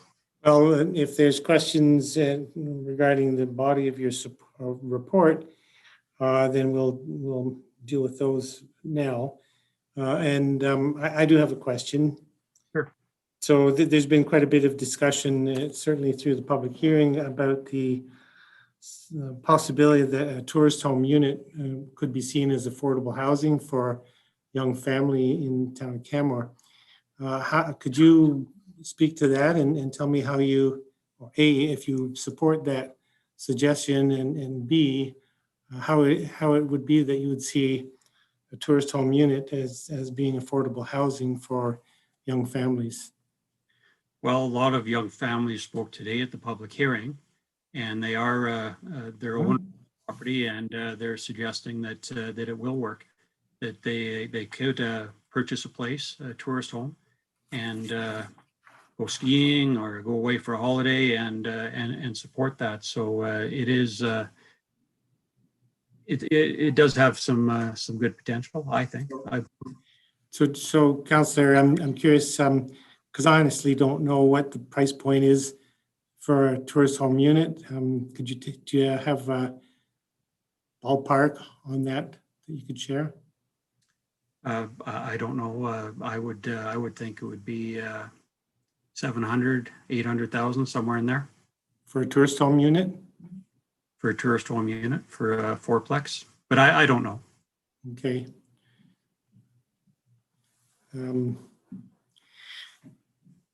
You know, I have a bit of a challenge accepting or understanding how tourist home units actually could function as affordable housing for young families. And I appreciate that if you're older and you may not have kids at home, you can leave your home more regularly to travel and rent your tourist home unit out and make good money. I have friends that do that, but it's certainly hard for a young family with small children to be going off regularly, traveling somewhere so that they can rent their home out and avail themselves of the rental income. You do have local owners who presented today who do see that as a possibility. I'm just not certain how it would play out in the general public. Councillor Mara, did you have a question? I was just going to comment on the affordability piece, recognizing that affordability is not just young families, it's also professionals that have lived in the community and have not opportunity to access a property, and for their retirement years are maybe looking at accessing the property and being able to do what we were just discussing. So it's not just about, you know, the affordability is for all different dynamics of family. Yeah, well, I shouldn't get into a debate at this point. No, I'm not debating. I'm just saying that's. But yeah, no, I say I shouldn't get into a debate. I'd like to debate it, but I'll wait for the debate. There are other questions for Councillor Seeley on his report.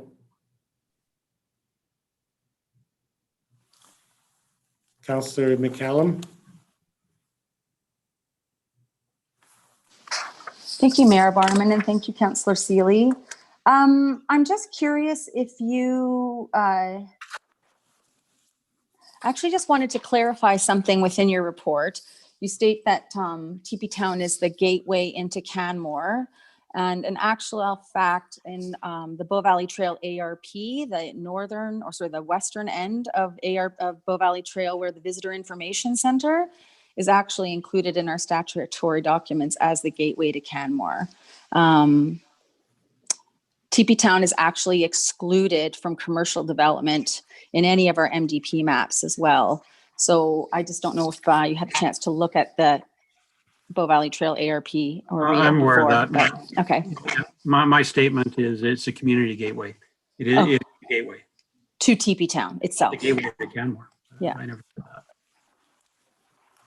Sorry. Okay, thank you. So discussion on Councillor Seeley's report. See none, Councillor Seeley, then if you wanted to put forward the motion for second reading. Sure. So that council gives second and third reading to land use bylaw. Sorry, amendment. just second reading first. Okay, second reading to land use bylaw amendment 2020-29, tourist home density, sub-district C. And will you be speaking to the motion in support or opposed? I've already spoken to it, so I'm good. We actually haven't spoken to the motion, but fair enough. I know Okay. you support it. Yeah. Councillor Mara? I was just wondering if our municipal clerk could put it up on the screen, the motion. And I was also wanted to look at making an amendment to Councillor Seeley's motion. Yep, just a second to have the motion on the screen.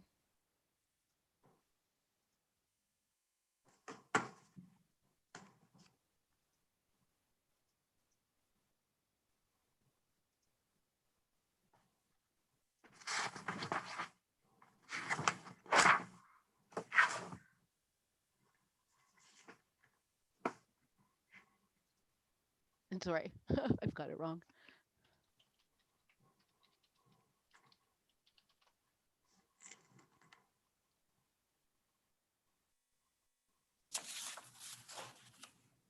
Thank you.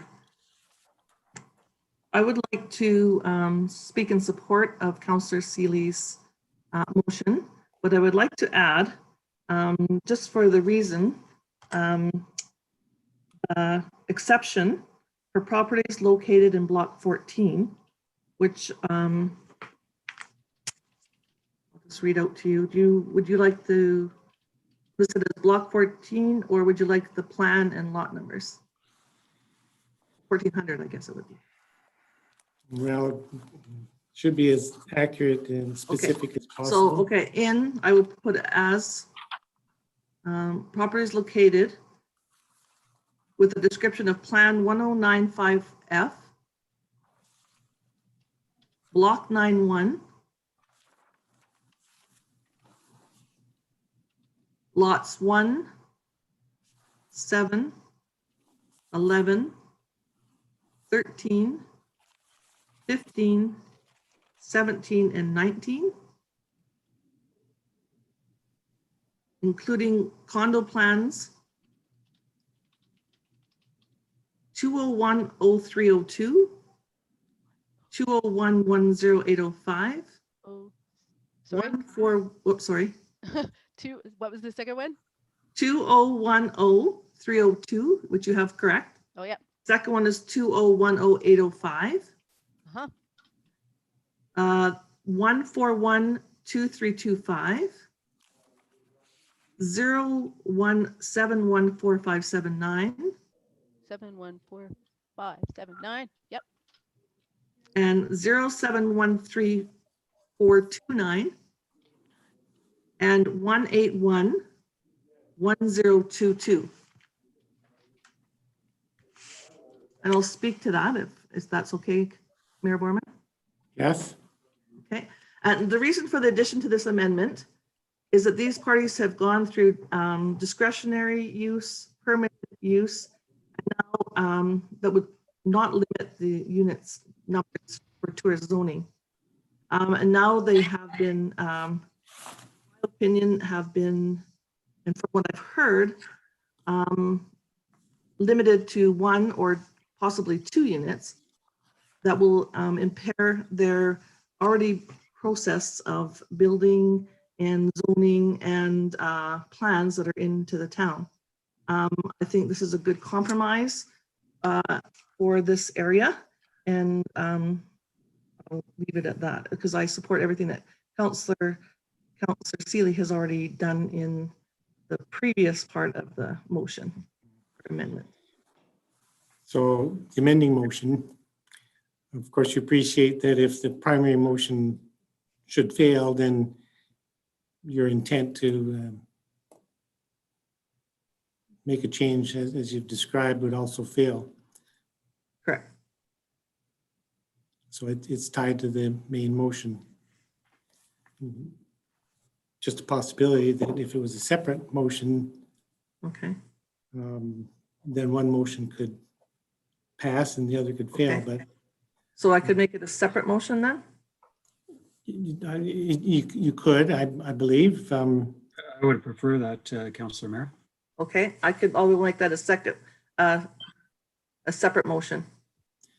Okay, so then it's off the table as a motion, and we're just considering Councillor Seeley's motion. I thought we were considering Council Mayor's amendment.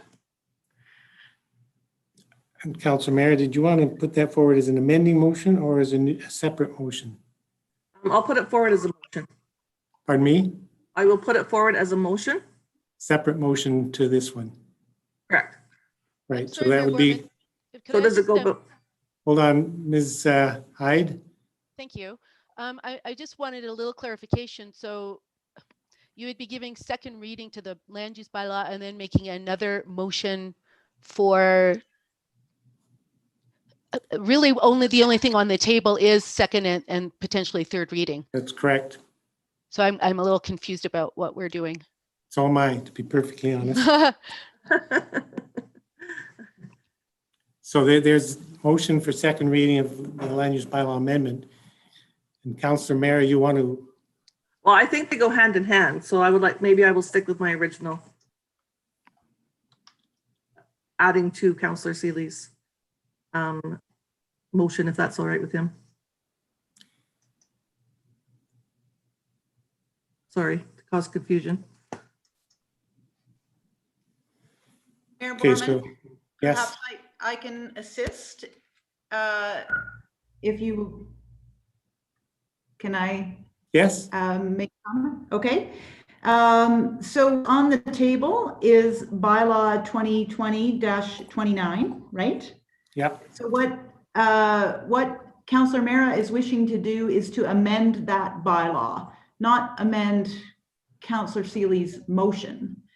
So the motion that Councillor Mara can put on the table, can stand alone, but it would have to amend the bylaw, not amending Councillor Seeley's motion for second reading. Right, so it wouldn't be an amending motion to Councillor Seeley's motion. It's a new motion. Well, yes, but it would need to be done first before you vote on second reading. So Councillor Correct. Mara's motion Yes. would be to amend bylaw 2020-29.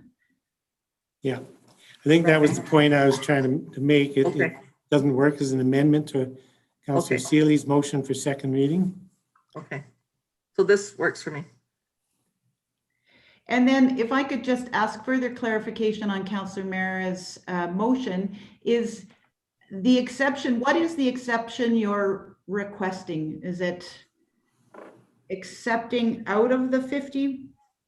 Out of the 50%. Need more clarity about what Yeah. will apply to these lots? Okay, so the clarity would be that these lots would be able to go with the previous bylaw that they would apply to them previous to it would be permitted use. I think you need to bring forward a new notice of motion to once again amend the land use bylaw to this effect. Okay. We've just been through this with Councillor Seely's amending motion requiring another public hearing, and now there's an introduction of something that's separate again from what Councillor Seely was intending through his motion, and it's getting pretty messy. Okay. Another change to the land use bylaw can be affected pretty much at any time, and by, I think, any party. We saw that with the Van Horn district, where residents of the neighborhood proposed an amendment to the land use bylaw. I don't know if somebody from planning or Ms. DeSoto wants to weigh in on this, but I'm a little challenged by the on a procedural basis here.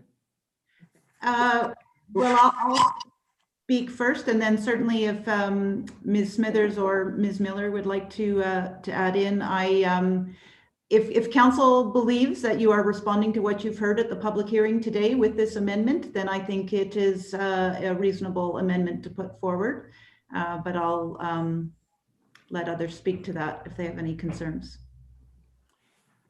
So you're suggesting this is an amendment or a new motion? It's an amendment to Councillor Seely's bylaw. Yes. Okay. I don't know, Ms. Smithers, did you have any comment on that? No, I would agree with how you've characterized it. I do think, though, the motion needs some more clarity, Councillor Mera, around what would apply to these lots. Simply exempting them from the provision that Councillor Seely has provided needs more clarity. I would exclusion from the 50% limit. Councillor What Mera, would be their limit then? you might want to go with the maximum density for tourist home units shall be 50% of the development area with the exception of these properties. I think I might propose a tabling motion on this. Okay. And bring it back later in the meeting once Councillor Mera and Seely have an opportunity to consult with planning department and bring something forward that's something that we can actually discuss. Okay. So I'll put the tabling motion on the table to that effect. Speaking to the tabling motion, Councillor Mera. Oh, tabling motion? Yeah, so Mayor Borman, there's no debate on a tabling motion. Okay. That shows how often we I've had my hand up for 5 minutes. Could somebody please recognize me? Well, I've just tabled the motion, so you can speak when. Prior to tabling the motion, I had my hand up for a Okay. while. What is it? So all I was going to say is that motions like this on the fly are dangerous. And we've already been asked by administration that if we were going to make any changes like this, that we give them the time to properly construct the amendment. So why don't we give administration the time to properly construct the amendment so that there's no other unintended consequences like on the fly motions? Councillor, that was exactly why I put the tabling motion forward. So the tabling motion, there is no debate. Do we have to specify in the tabling motion when it will come back? Ms. Miller?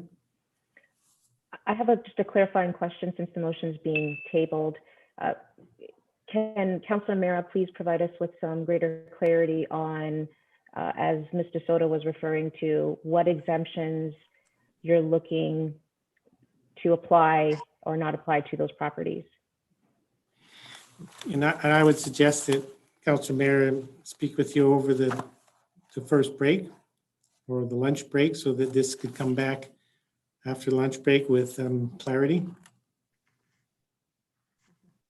Does that suit everybody? To Councillor McCallum's point, I don't want to have a motion on the table that adds greater confusion to this issue that's already generated confusion. Councillor Mera? I could also rescind my motion possibly and make a notice of, I'm sorry, what was the proper wording? Notice of notice of motion to bring Motion. something forward? To bring something forward? Yeah, you can do that. It'll add another couple of months to this Okay. long and talk to you tedious during the break. process. I'll- Pardon me? I'll look at talking during the break to. Yeah, if you can consult with planning department during the Yes. lunch break, for instance, and come to some sort of certainty, then when we bring this motion off the table later on, then we'll be able to understand what people are talking about. Thank you. Okay. So anybody who's listening at home, stay tuned. So Mayor Borman, just your procedural bylaw does require you to propose a time. So you can be as open as the last item on the agenda, perhaps, if you'd like. Okay, so that'll be the motion to table it until I would say after J1.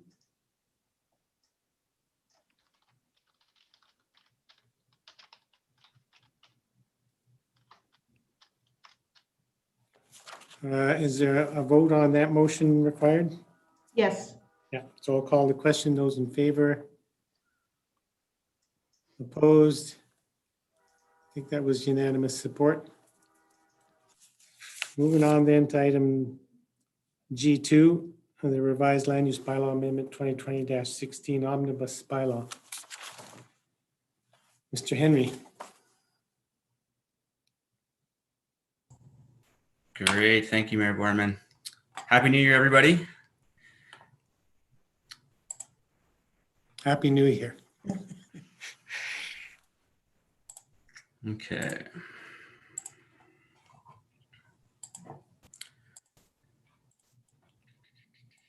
You should be all good there on the screen. Good morning, Mayor Borman and members of council. This morning I'll walk you through a brief overview of the omnibus amendments to land use bylaw 2018-22 as presented at first reading. An overview at a glance. The amendments proposed as part of the omnibus aim to address a few things. The first is to improve upon the clarity of regulations and definitions, resolve clerical errors, and delete redundant and/or irrelevant regulations. In total, there are 39 omnibus amendments which are proposed, which can be found within attachment 2 of the staff report as submitted for second reading.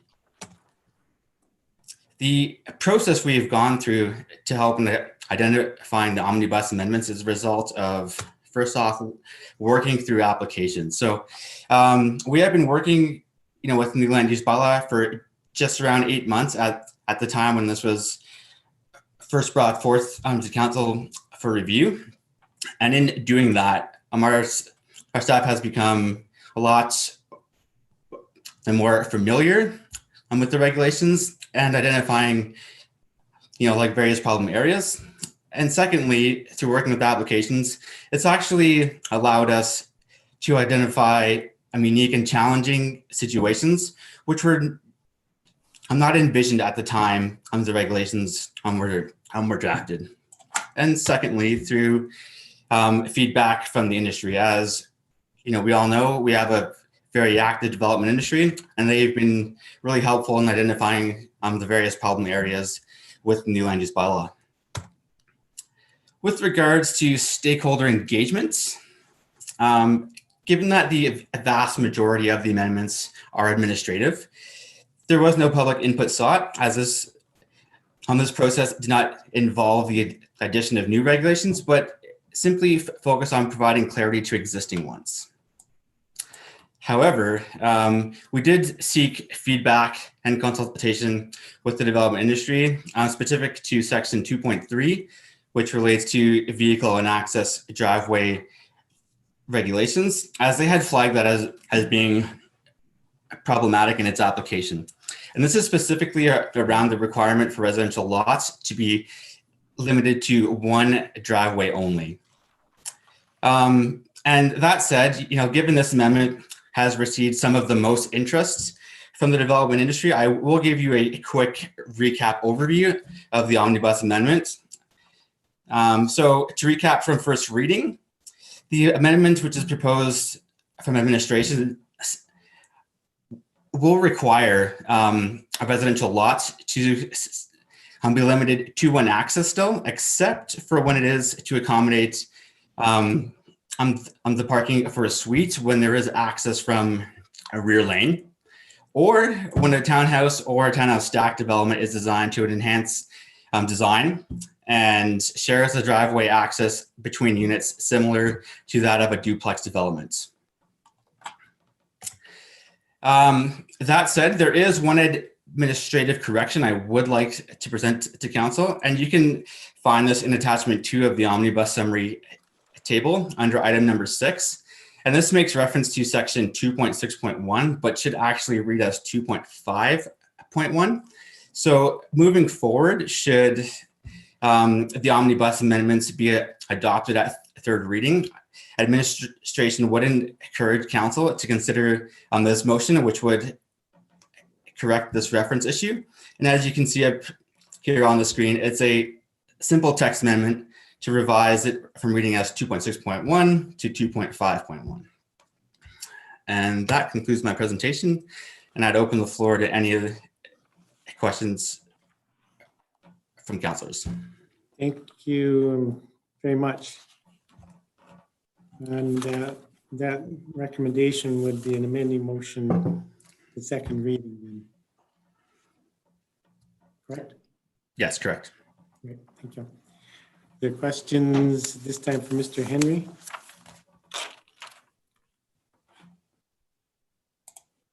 No questions at all? Okay. We certainly have been talking about it tonight, so there's obviously good certainty on this issue. Okay, thanks very much, Mr. Henry. If you could just have that proposed amendment on the overhead so I can refer to that. Yeah, just give me 1 second here. I'll pull that back up for you.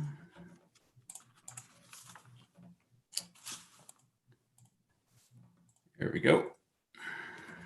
Great. It's a bit of a clutter now, so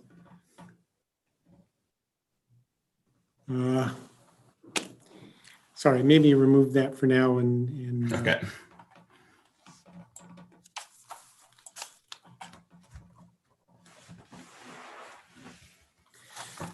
So I'll move second reading of the revised land use bylaw amendment 2020-16 omnibus update. And I do have one small amendment myself to propose in regards to section 2.4.3.1, which is item number 9 in the table. Under setback regulations. Ms. Hyde, do you have? I do. Prepared there? Oh, let's make that a better view. How's that? Right. So it's pretty simple, and it's in response to something that was heard at the public hearing in table 2.4.1 that that section be amended to read uncovered balconies, uncovered decks, and uncovered porches less than 4 meters above grade. In the wording at first reading, it didn't have, it wasn't specific to uncovered decks and porches, although one could assume that. This just makes it very clear that that's the intent.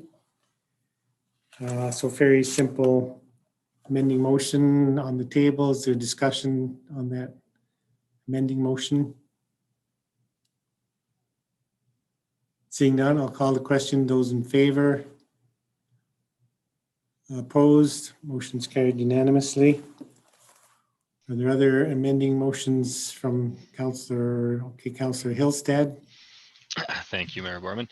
I have an amending motion to section 2.3.0.1, vehicle access to a residential lot.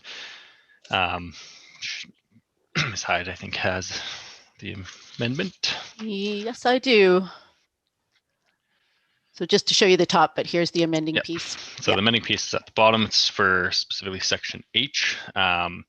So the change is, as you can see on the screen, at the end of Sorry, H. could you just make that a bit bigger, Ms. Hyde? Maybe fill the screen with that or? Great, thanks. How's that? Is that all right? Yeah, thank you. Okay. So the main change here is to remove HII and to do some wording changes in HI and the new HII, which just help make that one particular change work. So HI now will read constructed of high quality. Oh, it should be high. I'm guessing there's a extra of in there, or maybe not. Construction of high quality materials. There's an extra of. Yeah, which was actually in the original one too, so that's why I probably just didn't notice it. Construction of high quality material, asphalt, gravel, or similar material shall not be permitted. Decorative forms of concrete such as pavers, stamped, stained, exposed aggregate, dyed, and or cut concrete may be permitted for use on the driveway and as a contrasting border material. And then new section HII, designed to a maximum width of 5 meters at the property line, which includes any proposed decorative borders. And then new section I, where contrasting border materials proposed for a driveway associated with a townhouse or townhouse stack development, the border shall have a minimum width of 0.3 meters. So this amendment just basically makes it so it's not a requirement to have a contrasting border, but still allows if someone chooses to have a contrasting border and all the things that go with it for the max width and the minimum border width. So I'll just friendly amendments stacked is spelt incorrectly, but that's just an editorial change. Make that add a C there. Thank you. Did you want to speak more about your amending motion? So mainly just in this case, I do agree with Boda. It's a little prescriptive to make it a requirement to have a bordered driveway. To me, it's very much personal preference. Some people like to have that extra border around their driveway. Some people may find the driveway actually looks more attractive without it, depending on what style they're going with. So to me, this just allows for more flexibility in when one's developing one of these driveways and how they want it to have it look. That's basically about it. Great. Is there discussion on Councillor Hillstad's amending motion? Questions for clarification? Seeing none, I'll call the question. Those in favor? Opposed? Motion's carried unanimously. Are there other amending motions from members of council? Seeing none, I'll ask Mr. Henry to put that other amending motion back up so I can read it, or somebody put it back up. Yeah, just give me 1 second here, John. I'll get it for you now.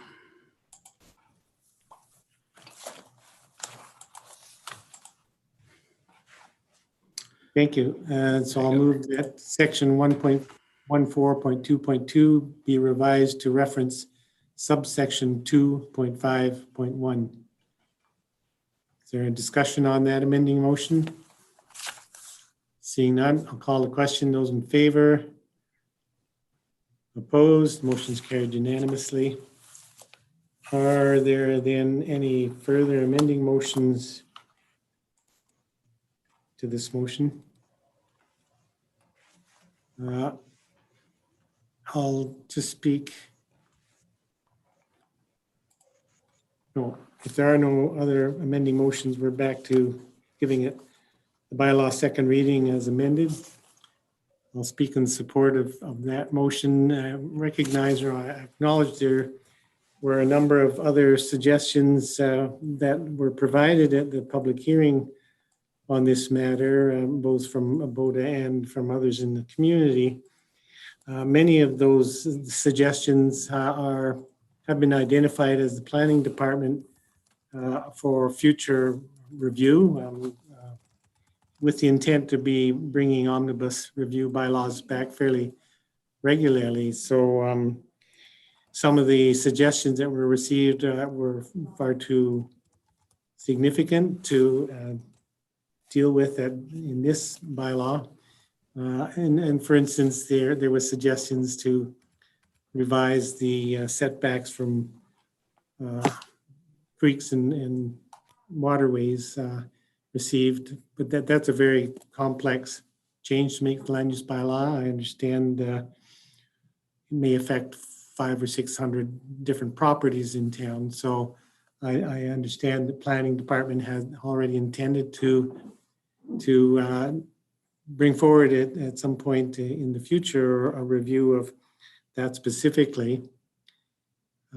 So at this point in time, I think what we have now before us for second reading is quite a reasonable and fairly comprehensive omnibus update. And I'll certainly be supporting this motion. Others who wish to speak to second reading, Councillor McCallum. Thank you, Mayor Barman. Yes, I too will support second and third reading of the revised land use bylaw omnibus. I believe that this is a comprehensive update that's been provided and to improve that working document that planning and the development community work with on a daily basis. I do agree with you and I do appreciate the submissions with regards to water body setbacks.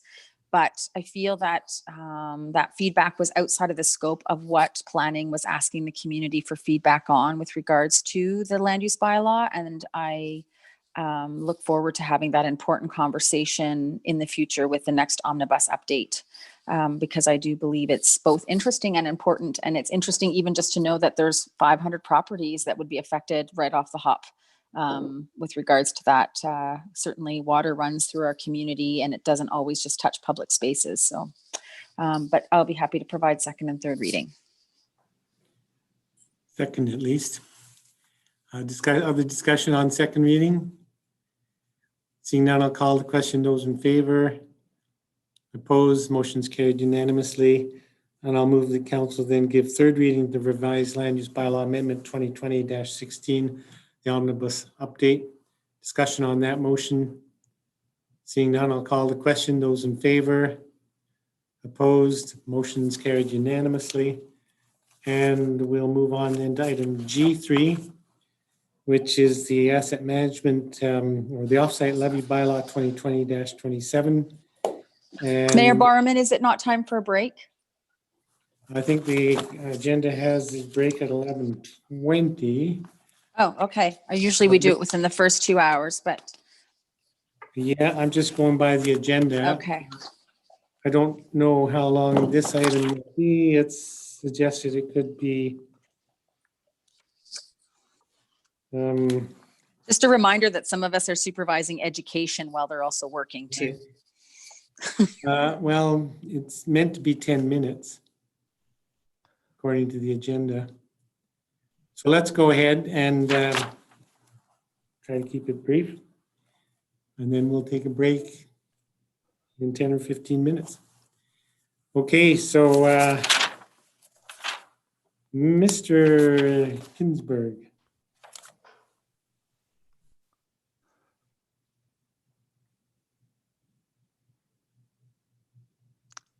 Good morning, Mayor Borman, council members.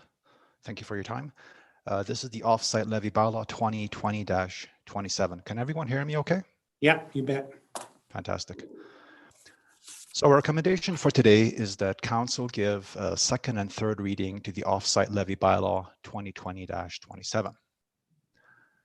I would like to briefly review some of the concepts that were presented on the December 1st meeting, the first reading of the offsite levy bylaw.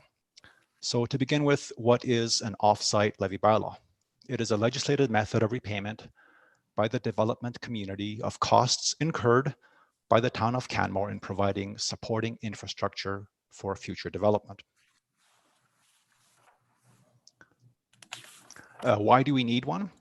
It really is to ensure that infrastructure costs are fairly allocated to new development and growth in our community. And we have to remember that the town of Canmore often needs to pay for growth-related infrastructure projects much earlier than the development occurs. So our current status of where we are, we had the off-site levy bylaw has received the first reading on December 1st, 2020. And in accordance with section 6061 of the Municipal Government Act, the bylaw has been advertised in the Rocky Mountain Outlook for 2 weeks on December 10th and December 17th, 2020. So just to briefly review how levies are calculated, we have ultimately a need or a requirement for new development and growth. And to support this development and growth, the town of Canmore needs to construct infrastructure projects to support that. Now, this may include transportation projects, water, sanitary, sewer, etc. We have to remember that these projects may benefit the new development in the community, but some of these projects will also benefit existing residents. So with every leviable project, it is really important for us to establish what percentage of that cost is truly attributable to that growth. And once we have that dollar amount, it's simply a matter of dividing that dollar amount by the number of future development units. And that results ultimately in a ratio, which is the off-site levy rate, composed of two key factors. One are the costs, and the others are the units of development. So I'm going to briefly review those two factors, starting with the units of development first.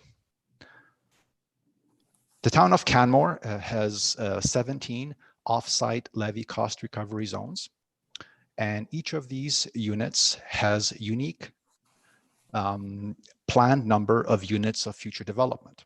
So just to use an arbitrary example of zone 3, for example, it may have 100 units of future development. Now, those units are organized into 3 categories: residential units, hotel units, and commercial units. So in this arbitrary example, we can have, for example, 30 residential units, 30 hotel units, and 40 commercial units. Now, the other component of this is that the 100 units in Zone 3 had been planned over a 25-year rolling time frame. Now, why is that important or relevant? The reason that is important is because the developers are going to repay us at a speed that is proportional to that speed of development. So in other words, if we have very few of those 100 units planned to be developed in Zone 3 for the next 10 years, and a lot in the last 15, we will see a very low rate of repayment from the developers for the next 10 years and a higher rate in the last 15. And conversely, if we have a lot of development happening early on, and let's say in the next 5 to 10 years in Zone 3, we will see a much higher rate of repayment from the developers for those infrastructure projects. So those are the units of development. The costs, we have 75 leviable infrastructure projects with an estimated cost of approximately $145 million. Now, 60% of that cost can be attributable to growth, or in other words, allocated to our developers, which is about $85 million. 25 million has already been paid, and 60 million is still remaining to be paid by those developers. Now, the key takeaway here is that that $60 million will be repaid at a speed that is proportional to the development, and the plans that we have in our offsite levy bylaw dictate how many units are going to be developed for each type of area. So whether it's commercial, hotel, and residential. So it's really important that the development occurs as is in our plan, and conversely, that if things change, we have to adapt our plan and revise the units of development in our plan to ensure that the offsite levy rates are up to date and fair. So just to briefly identify where the $145 million comes from, how it's composed by the various projects. These projects may include the wastewater treatment plant that is taking place and the lift station upgrades. It includes the pump house number 2, the reservoir capacity upgrades, and South Bow River River Loop water main, the Railway Avenue and Bow Valley Trail upgrades, the TP Town stormwater upgrades and Stoneworks Creek's drainage diversion, and the new fire halls, which we're discussing. And that is really the extent of how the levies are calculated. I would like to leave it now to any questions. If anyone has any questions, we'd be more than happy to try to answer. Thank you very much. It's certainly some very complex information. We did have a good discussion about the, in regards to the report at first reading. I'm not sure if there's members of council that still have questions about this matter that you'd like to ask Mr. Ginsburg. Councillor Sanford. Mayor Barman. Thank you, Mr. Ginsburg. I was just looking at the Schedule 2, the page that shows the projects that are complete. And so we have the status column that says projects complete. And then in that status column, there are sections that don't have any statement at all. And on the far side, we're collecting levies on some of those projects that are not yet complete. Is that correct? So if they're complete, then we've taken the debt for that project and we're already paying for it. Is that correct? That is correct. The project has been constructed, the project is finished, and now it's just a question of collecting the dollar amounts from the developers for those projects. Some other projects are in progress and some other projects have not yet started. So yes, you're right. The status column does identify only projects, all the projects, but I did not say, for example, that the project is in progress. I just marked the ones that are complete in there for now. And so my question is, for the status of the projects that are not complete, have we incurred debt on those projects that we're accruing and we're still not? So, you know, if they're in progress, have we're already starting to spend money on them? Is that correct? That's correct, yeah. Okay. So even though they're not complete, have we taken the full amount of the total project cost to start those projects? Or are we sort of using, like, so with every project, for example, if we have an incomplete project, we have allocated what percentage of that incomplete project is attributable to growth, and we are collecting offsite levy rates over the next 25 years to pay off that project. Right. But if the project is incomplete, have we already incurred expense on that project? Yes, we have. We are incurring expense as the projects are being constructed right now. Yes. But there are some projects that we haven't incurred any expense on at all, right? That's correct. And those are projects that are going to be staged in the next few years and started in the next few years. Yes. Okay. And that was the thing that I was having trouble determining is if something's complete, then we're already paying for it. But if something's in progress, we might be paying for it or we might not be there yet. That's right. So the offsite levies are based on expected projects that we are going to be starting to support the development.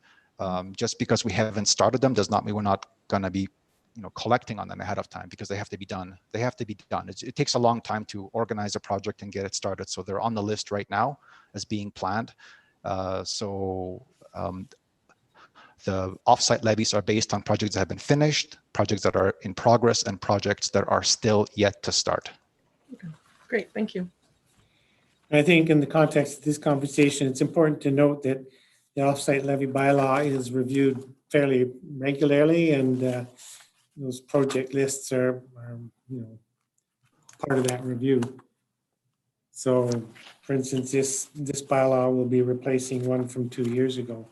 So it's something that the town keeps very current with, is tracking projects and the status of the projects. I think that's an accurate statement, Mr. Ginsburg. That's correct. Yeah, our intention is to be quite vigilant in making sure that the bylaw is reflecting the reality of the development that's taking place, and provide regular updates to the offsite levy rates that reflect the current status of the projects, the current cost of the projects, the development plans from the developers, how the units are going to get developed. All these factors work together to develop the offsite levy rate, and we have to be vigilant and stay on it and make sure that we are always reflecting what is actually happening. Thank you. And it's also important to underline the fact that a lot of the projects that are included in this are not directly tied to new development. A lot of it is associated to upgrades to required for existing development. That's correct. Yeah, some of the projects that we have, and this is why we have to allocate the projects to the developers based on percentage growth attribution, because it wouldn't be fair to allocate the entire project, which is benefiting existing residents, to the new developers. So yeah, and that's the point I want to keep clear in people's mind. That many, if not most, of the projects benefit current taxpayers. So, you know, I know that there's a suggestion out there that current taxpayers will be covering the costs of future development. And through this process, that's not how it plays out. Again, is that an accurate statement, Mr. Kinsberg? yes, that is accurate, Mayor Borman. So just to keep that fresh in people's minds. Are there other questions for Mr. Kinsberg?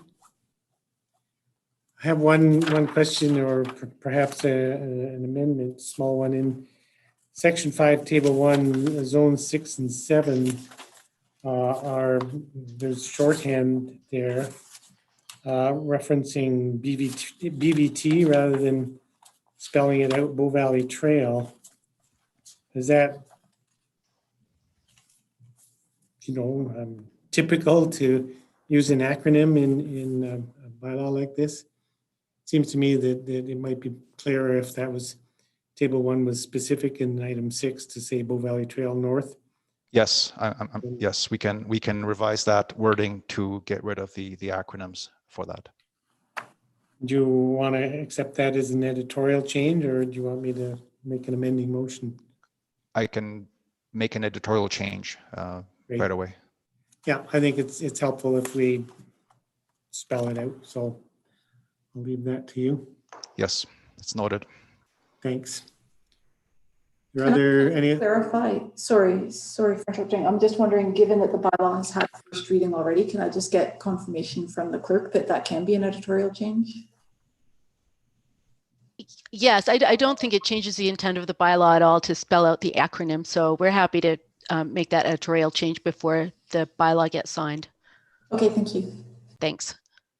Great. If there's no other questions or discussion from council, thank you very much, Mr. Kinsberg, for once again presenting to council on this issue, and for the work that you've been doing since you started with the town to bring this bylaw forward. I know it's a huge amount of work, and we really appreciate the thoroughness with which you apply to your job. I can say, as a member of council, I have a lot of confidence in the work we're doing around offsite levies and project funding. So thanks for the work you're doing. Thank you very much, Mayor Borman, and thank you very much, council members. For that, I'll move the council give second reading to the offsite levy bylaw 2020-27. Discussion on the motion. Seeing none, I'll support the motion for the reasons I've just referenced. I think this is a really important piece of work we do, and I do appreciate the amount of effort that goes into maintaining clear records and follows the bouncing ball so carefully on expenditures from the town. So I'll be happy to support second reading. Speaking to the motion,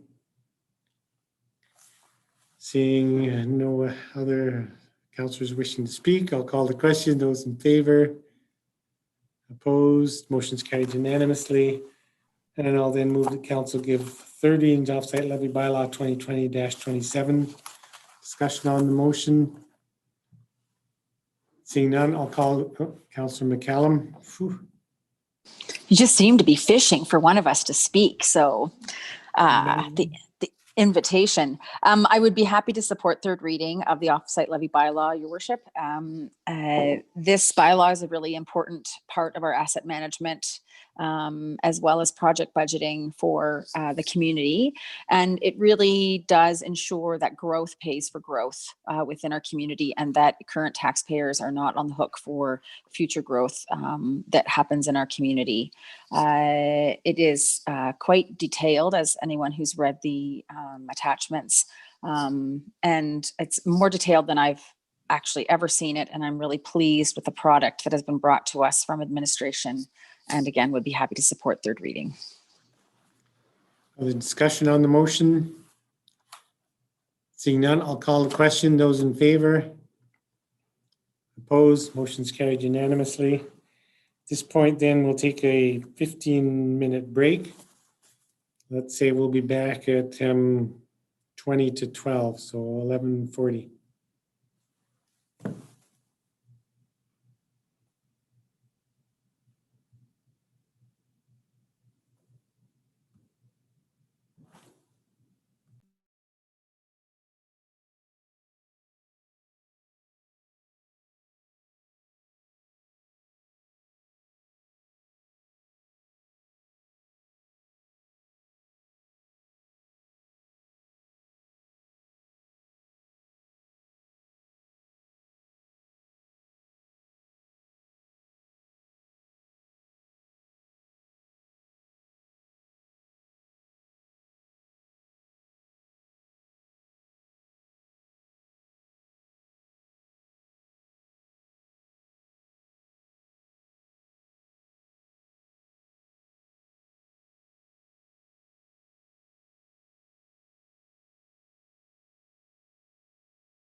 Okay, who's missing? Still a couple?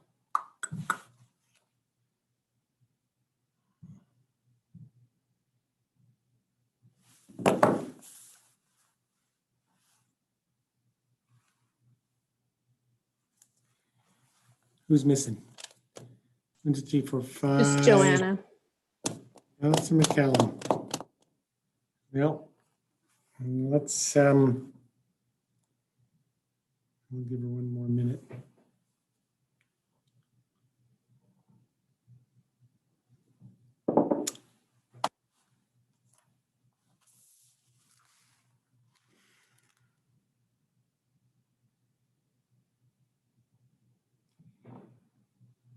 No, we're live, so I think we should get started again. I'll call the meeting back to order. And we're looking now at item H1, the request for tax penalty refund on tax rolls number 14093, 19362, 17680, 19406, and 80326. Is Dalrymple.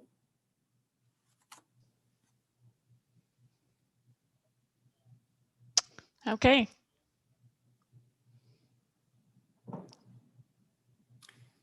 Sorry about that. Yep. I see Ms. Dalrymple. Can you hear me? Oh, yeah, sorry. I've got 2 audios going. Let me try that. All right. Sorry about that. That's okay. You're up. Okay. All right. Good morning, Mayor and Council. I'm here before you today with appeals from 3 of our taxpayers to refund the penalty portion of their 2020 property taxes on a total of 5 individual tax rolls. For all 5 properties, the late payment penalties under appeal were the 5% penalty imposed on October 2nd per the Tax Penalty Bylaw Amendment 2019-26. This tax penalty bylaw was amended in order to align the penalty dates with the 2020 tax payment due date that was deferred from June 30th to September 30th.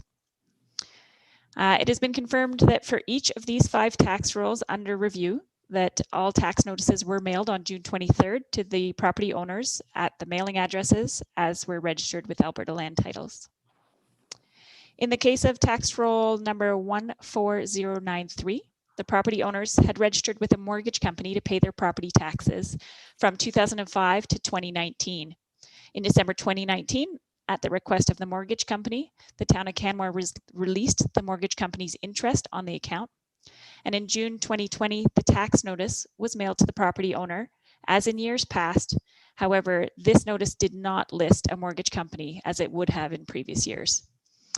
As is described in the taxpayer's appeal to council, which is included in your agenda package, the property owners had refinanced with the same mortgage company at the end of 2020, and they were unaware that the new mortgage product that they had selected did not include property tax payments on their behalf.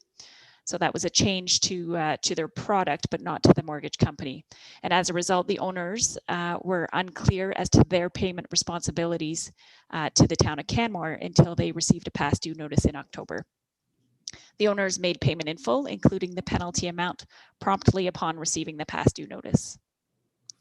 In the case of tax roll number 19362, the property owners indicated that they had received a past due notice in October, but they had not received the original tax notice. Both were mailed to the same mailing address. It was referenced in the appeal to council that because the town of Canmore tax notice was not issued prior to June, as it had been in years past, that the property was overlooked for payment by the owners. The owners did make payment in full, including the penalty amount, within 30 days of receiving an emailed copy of the tax notice. The owners have paid the property taxes on time for the previous 9 years that they have owned this Canmore property. In both of these cases, administration does recommend that council uphold the penalties, and that's because it was applied, the town of Canmore applied the penalties and followed all required processes and procedures in the application of the penalties. Tax roll number 17680. 19406 and the associated parking stall number 80326 are all owned by one owner. In this case, the owner was required to leave the country to attend to her severely ill mother, who ultimately did pass away. It was only upon her return home to Canada that the owner realized that the property taxes were still unpaid and promptly made payment on November 19th for the balance, including penalty, for each account. The owner has paid the property taxes on time for all previous years that she has owned these Canmore properties. Administration recommends that Council consider waiving the penalties in this case as applied out of compassion for these exceptional circumstances. As outlined in the chart in your agenda package under the financial impacts, you can see the penalty amount applied to each tax roll. Penalties were applied in October in accordance with the tax penalty bylaw in place at the time and the one referenced on the 2020 tax notices that were mailed. All owners have paid the account balance in full, including the penalty amount. In order for Council to be fair and consistent in its decision-making, it is recommended that, as in years past, the penalties be upheld in circumstances such as these when administration correctly mailed all notifications with the required amount of notice per the Municipal Government Act, the MGA, that notices were mailed to the mailing addresses registered with Alberta Land Titles or as updated by the owners, and when the penalties were correctly applied in accordance with the tax penalty bylaw. Section 347 of the MGA, however, does provide Council with the option to cancel, defer, or refund all or part of taxes where it considers it equitable to do so. It is based on this authority that Council may consider an exception due to compassionate circumstances for the owner of the three combined tax rolls, number 17680, 19406, and 80326. At this time, I would like to invite any questions that you may have for me. Thanks very much, Ms. Dalrymple. Do you happen to know offhand if there's, I'm thinking about the recommendation that administration has given Council to consider waiving the penalties on the for the second tax payer out of compassion for her exceptional circumstances. Can you think of another occasion where Council has forgiven penalties for the same reason? Not for the same reason. So I've looked back, and since 2011, there have been 28 tax rolls, which is roughly $50,000 in penalties that were brought before Council with the request to have the penalties waived or reduced. And in all but one instance, the penalties were upheld as applied. And that instance was in 2018. There was a tax roll where the penalties were partially forgiven. So there were 4 years worth of penalties, and Council opted to forgive 2 years worth of penalties. And that was to a senior citizen who was on a consistent payment plan at the time with the town. And my understanding is there was a bit of a misunderstanding as to how that payment plan was working. So Council at the time did forgive 2 of the 4 years worth of penalties. I certainly recall that that situation. It was not that long ago, and essentially it was. I would characterize that as being a decision made on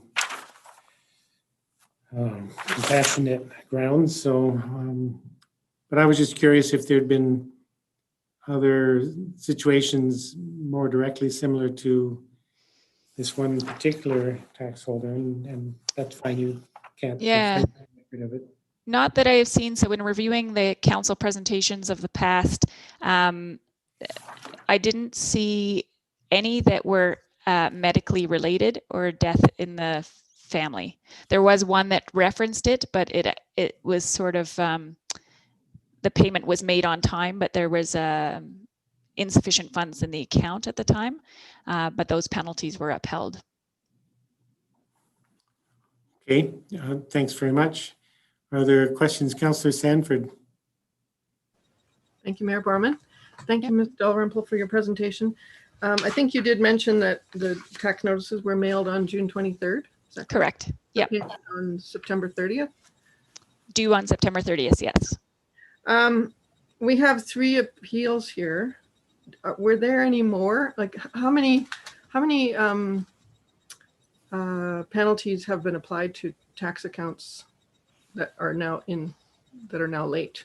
Like there's only 3 people here that are asking for the penalty to be refunded, but did September 30th date change people's ability to pay or? No, and I'm sorry, I don't actually have the hard concrete numbers with me, but we were surprised in that our the number of accounts that that were past due after that September 30th due date were less than after the typical June 30th due date. And I don't have the exact numbers, but it was less. Okay, but only 3 people have put in a request for a refund. A formal, yeah, we certainly had a number of other people who, hundreds of other people who incurred penalties, as we do in a normal year. And we had a number of people who did ask for forgiveness. But when advised that the process is to actually to submit a formal appeal to council, only these 3 owners pursued that option. Okay. And I think the reason that we deferred the date was because we realized this was going to be a challenging year for people, and September 30th was going to give people more time to pay, right? Absolutely. Yep. Great. Thank you. Is there other questions for Ms. Dalrymple? Seeing none, thanks very much for bringing the report forward, Ms. Dalrymple. And at this time, I'll present 2 separate motions.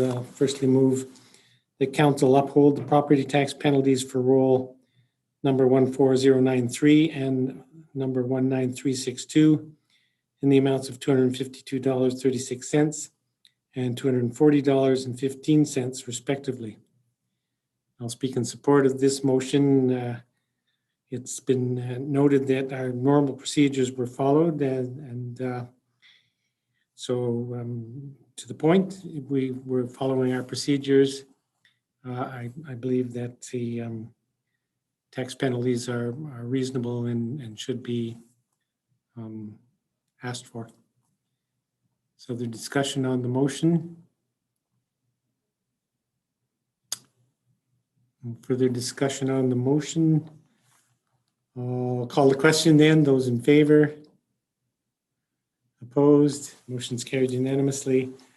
And I'll then move that council forgive the property tax penalties for roll number 17680, 19406, and 80326 in the amount of $365.01 total. And I will also support this motion, and I appreciate the suggestion from administration that there are good grounds for compassion in this particular instance. And on that basis, I'm quite prepared to support this motion. The discussion on the motion, Councillor Seeley. Thank you, Mayor Borman. I'll also support this. Severely ill mother passed away, compassionate grounds. No, administration doesn't take this lightly, and I think it does make sense to support their recommendation. Thank you. Are there other comments, discussion?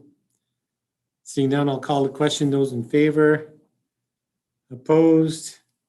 Motion's carried unanimously. Moving on then to item H3.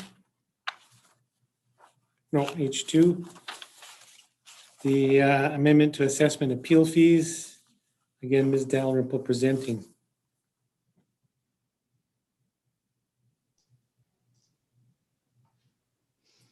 Hello again. Hello.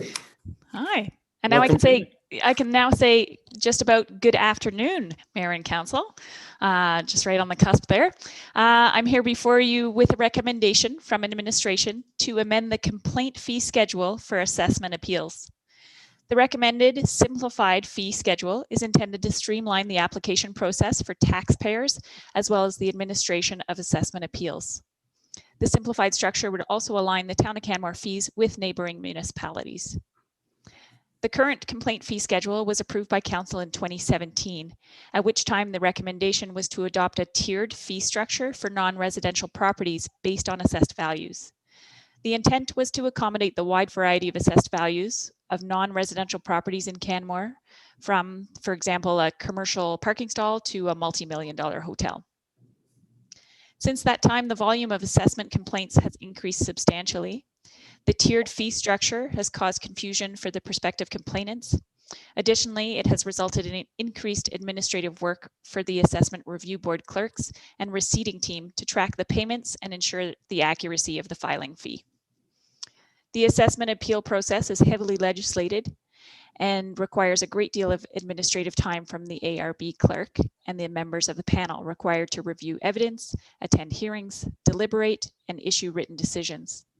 Although the time involved varies greatly depending on the complexity of each appeal, a complaint file would take a minimum of 2 to 3 clerk hours and can range upward of 15 clerk hours and an average of $550 in board member fees for more in-depth files.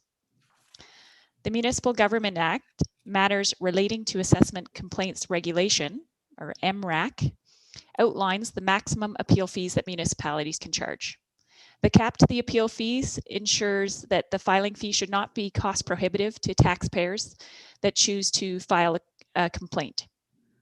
Administration's recommendation to impose the maximum filing fee reflects the need to recover our costs where possible and to ensure that those taxpayers who are using our resources are paying for the service rather than distributing these costs to all taxpayers.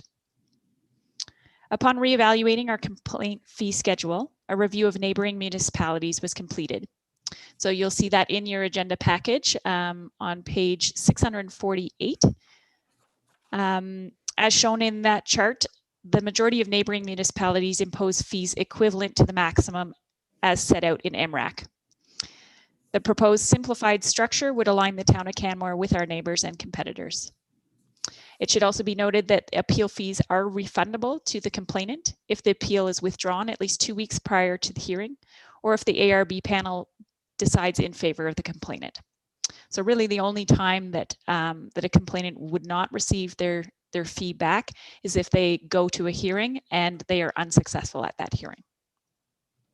And then lastly, should council approve an amended complaint fee schedule, then our second associated recommendation today would therefore be to rescind the resolution 266-2017 complaint fee schedule. And that's it for the presentation. I welcome any questions that you may have for me. Thank you very much. I don't have any questions myself, but I have 2 observations, one of which is I love it getting a new acronym. MRAC, thank you very much for that. I'll add that to my long list of acronyms that I've come to understand. And also, I like the big red star on attachment 1. It's kind of like, you know, a homework assignment and boom, big red star. It would look greater if it was a gold star maybe, but thanks for giving us a star. Are there any serious questions, Councillor Sanford? Thank you, Mayor Barman. Here's a serious question for the red star zone. What you're proposing then is to go from an assessment-based fee structure to a unit-based fee structure?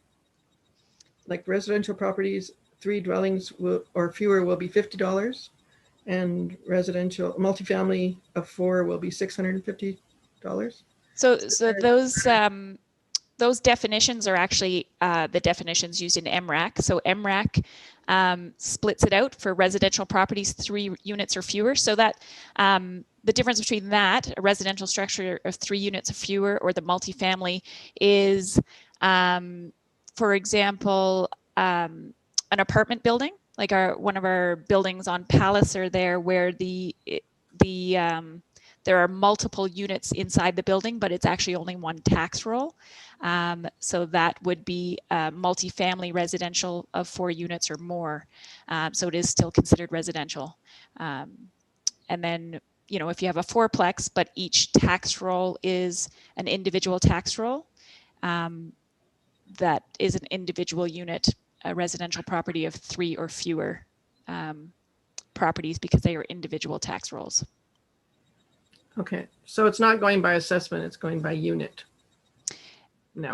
Well, it's using the 3 definitions that are in MRAC for classifications. So residential properties of 3 units or fewer, the non-residential, and the multifamily. Those are the 3 definitions. And we are suggesting going to the maximum amount allowed for the appeal fees for those 3 definitions. Okay. Well, that seems clearer than what we had before, the red star section there. So, yeah. All right. Thank you. Is there other discussion, questions? Seeing none, I thank you again for preparing this report and keeping it simple for council. And with that, I will move the 2 motions. Firstly, that council approve fees for an assessment complaint as follows: $50 per tax roll for residential properties of 3 dwellings or fewer, $650 per tax roll for multifamily residential of 4 or more dwellings, and $650 per tax roll for non-residential units, and that the assessment review board may, at their discretion, refund all or a portion of the complaint fee.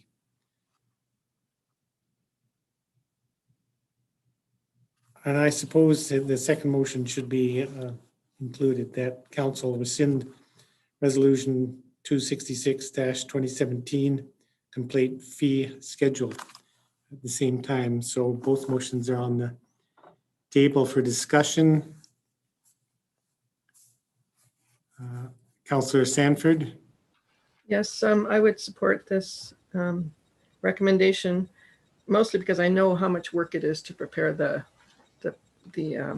documents for assessment review board, and the assessment review board does have the option of waiving the fees if they feel that it's applicable. So there is quite a bit of latitude in here for collecting those fees and then processing those fees. But it is a lot of work, and Ms. Dalrymple and her team does a really good job. So thank you. Right, you are. I support that as well. And also I'll be happy to support the motion, and particularly appreciate the work that's been done to on a comparative basis our neighboring communities. And I think it's always positive when we try to position ourselves in the same zone as other communities in the same region. I think that helps to give our taxpayers confidence that our rates are reasonable and appropriate. So I'll support that motion, both those motions as well. Other discussion? Seeing none, I'll call the question. Those in favor? Opposed? Motion's carried unanimously. And once again, thanks for that red star. We'll move on to item H3, 2021 capital projects for early approval. Ms. Smithers. Thank you. I'm just going to share my screen.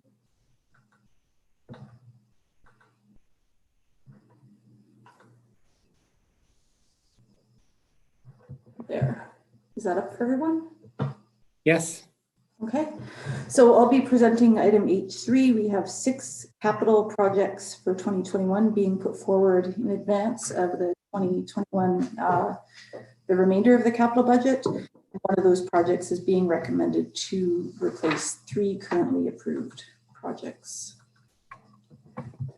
So our recommendation is that council approve the following 2021 capital projects. There's Stoneworks Creek Phase 2, the South Bow River Loop Feeder Main Phase 2, a water main upgrade for Old Canmore Road, enabling works for the new fire hall, and an IT network upgrade. As well, we have a new project for rooftop solar at the Canmore Rec Center. And for that one, we are also looking into a recommendation that council cancel capital projects related to solar installations at the Senior Center, Arts Place, and the Roundhouse. Whoops. So why are we bringing these projects forward now? As you know, we are working with an atypical planning and budgeting cycle as a result of an atypical past year. The budget cycle that we're currently working with has resulted in an approximate 2-month delay in budget approval. And on the capital side, that results in a reduced window for project initiation and completion and for securing resources necessary to implement and deliver the projects. I would note that the non-solar projects are currently included in the capital envelope and funding program. So while they are new in 2021, they have been anticipated by the town for some time. And regarding the solar projects, upon investigation of the 3 smaller projects that are currently approved, we have come to the realization that a solar project at the Canmore Rec Center is more beneficial than the currently approved smaller projects. So I will give a summary of each project, and then the managers of the relevant departments are here if there are questions on those projects. So the first project we're recommending for approval is Stoneworks Creek Phase 2. This is a flood mitigation project. It is about enhancing protection for existing and future development on the Stoneworks Creek fan, which is just in the Palliser area. The majority of this project is funded through federal and provincial grants, and it's important to note that the provincial funding is linked to economic recovery stimulus funds. So there is a request that the work commences soon on this project from the province. And then also for Stoneworks, this and the previously approved TP Town Improvements Municipal Sustainability Program project include funding for a term project engineer position, and that is to ensure the capacity to deliver for those projects. The second project is the South Bow River Loop Feeder Main Phase 2, and council will recall a couple of conversations we had on this project last year. Ms. Smithers, do you mind if I interrupt with a question on that last project? Sure, go for it. And it's not urgent, but I'm just in looking at the attachment number 1, the project sheet, project summary. I don't recall from when we debated this or discussed this earlier, or whether we have, but under the budget funding, it notes that $400,000 of the project costs is from other. Do you know off the top of your head what that other funding is? Yes, that is anticipating that we would be able to secure some funding from developers, because some of this is tied to enabling new development. Right. Okay, great. Thank you. Okay. So back to the South Bow River Loop feeder main. This is a feeder main that would connect the Three Sisters area to the south end of Bow Valley Trail. It's required for water security for a good portion of Canmore, actually, as well as improves fire flows and accommodates future growth and redevelopment. As council members may recall, last year we had to split this project into 2 phases. The initial tendering of the project found that we could not complete the entirety of the project for the budget that we had approved for it. So we split it into 2 phases. The first phase is underway, and this specific project allows us to complete the project by continuing the water main from the wastewater treatment plant to Bow Valley Trail. And phase 1, it appears to be complete, or more or less. I drive past that location above the Tipple site. Is phase 1 completed? I would ask Mr. Camo to comment on the status of phase 1. Yes. Good afternoon, Mayor and Council. Yes, it's close to substantial completion, so we're really close. And as Ms. Smithers was talking through the project, it's important to note that we have a contractor ready to go. So there's a really good opportunity for us to get ahead of the schedule for the phase 2.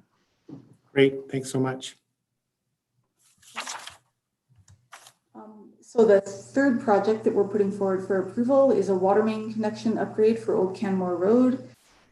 This completes the connection of water main that was part of the TIP 20 project.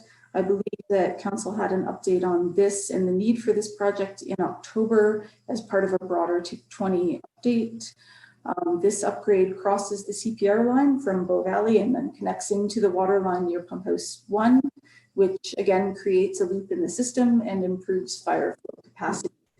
It is worth noting because particularly we have a report on a CPR crossing immediately after this item, that the CPR crossing that is part of this Old Canmore Road connection is using existing vaults and casings and could actually use the existing pipe. So it is relatively low risk because we're not looking at a new crossing of the CPR line. The fourth project that we're putting forward for early approval is the enabling works for the new fire hall. And again, council has participated in some conversation on this project as well. This is basically enabling us to hit the ground running with the actual fire hall building when we come forward with budget approval for that after 2021.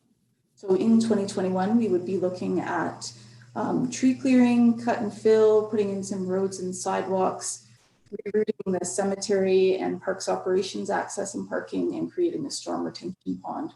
So this basically, it does a couple of things. One is it readies the site for the construction of the building itself.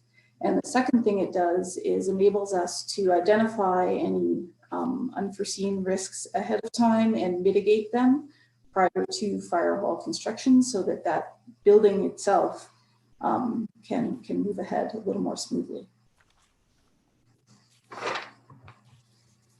And the fifth project that we're putting forward is an IT network upgrade.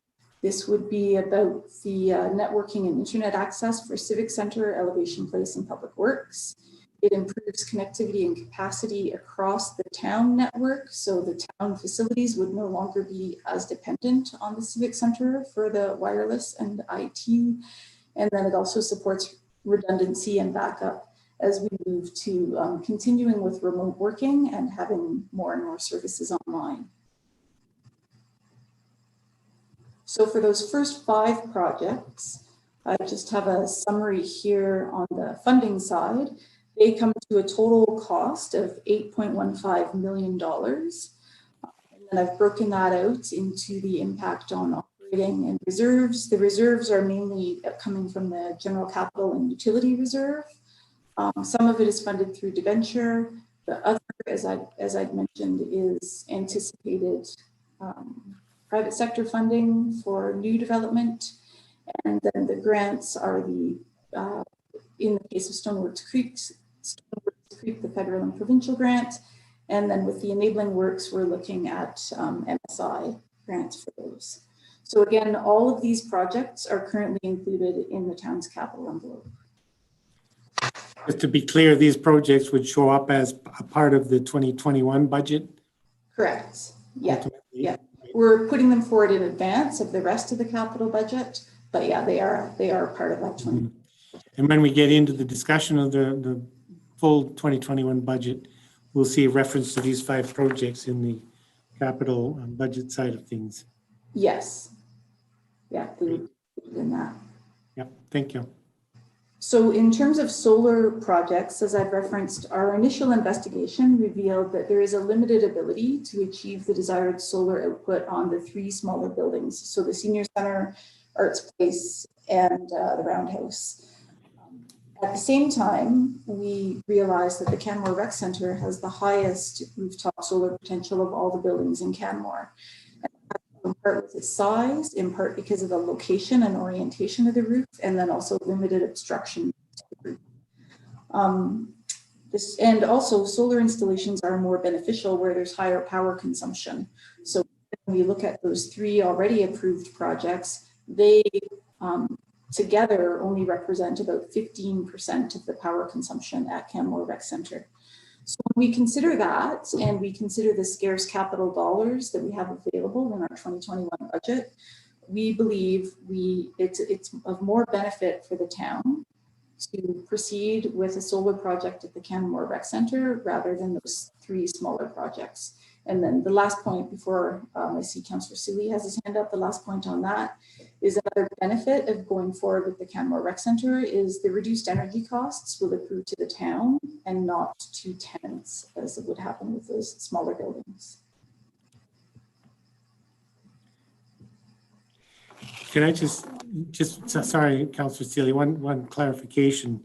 You indicated the 3 smaller projects would provide approximately 15% of the power demand from the rec center. Is that correct? Their total power consumption is about 15% of what the rec center consumes. Right. And with the one larger project at CRC, it would generate about 10%, the report says, of the building's electricity usage. Yeah, and Mr. Hanish could speak to that in more detail if you require. Sure. Yes, thank you. Yeah, so producing solar on the actual building where it's consumed is the ideal scenario. And so having a higher energy demand on site throughout the day when the sun is being produced, producing the energy is the ideal scenario as opposed to putting it back onto the grid. So the ideal is to use that energy on site. And then the bonus is to put it back onto the grid when you're not using it. However, in this scenario, the building would be using probably the vast majority of the power that is being produced on site. So it is one of our largest energy consumers out of all buildings. It's in the top 3. And so by having a simpler installation, we can install more panels.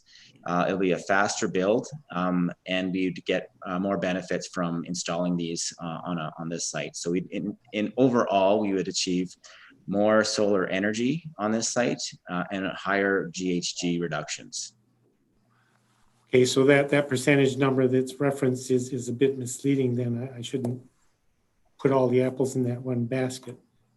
I'm hearing there's other good reasons to move forward with the CRC project, even though it appears to be generating less power than the 3 smaller projects combined. It's not generating less power, it'll be generating more power, but at the percentage of the demand that's being offset by solar is going to be smaller because it's such a high demand on the site. Okay, that's great. Thank you. Councillor Seeley, you had a question.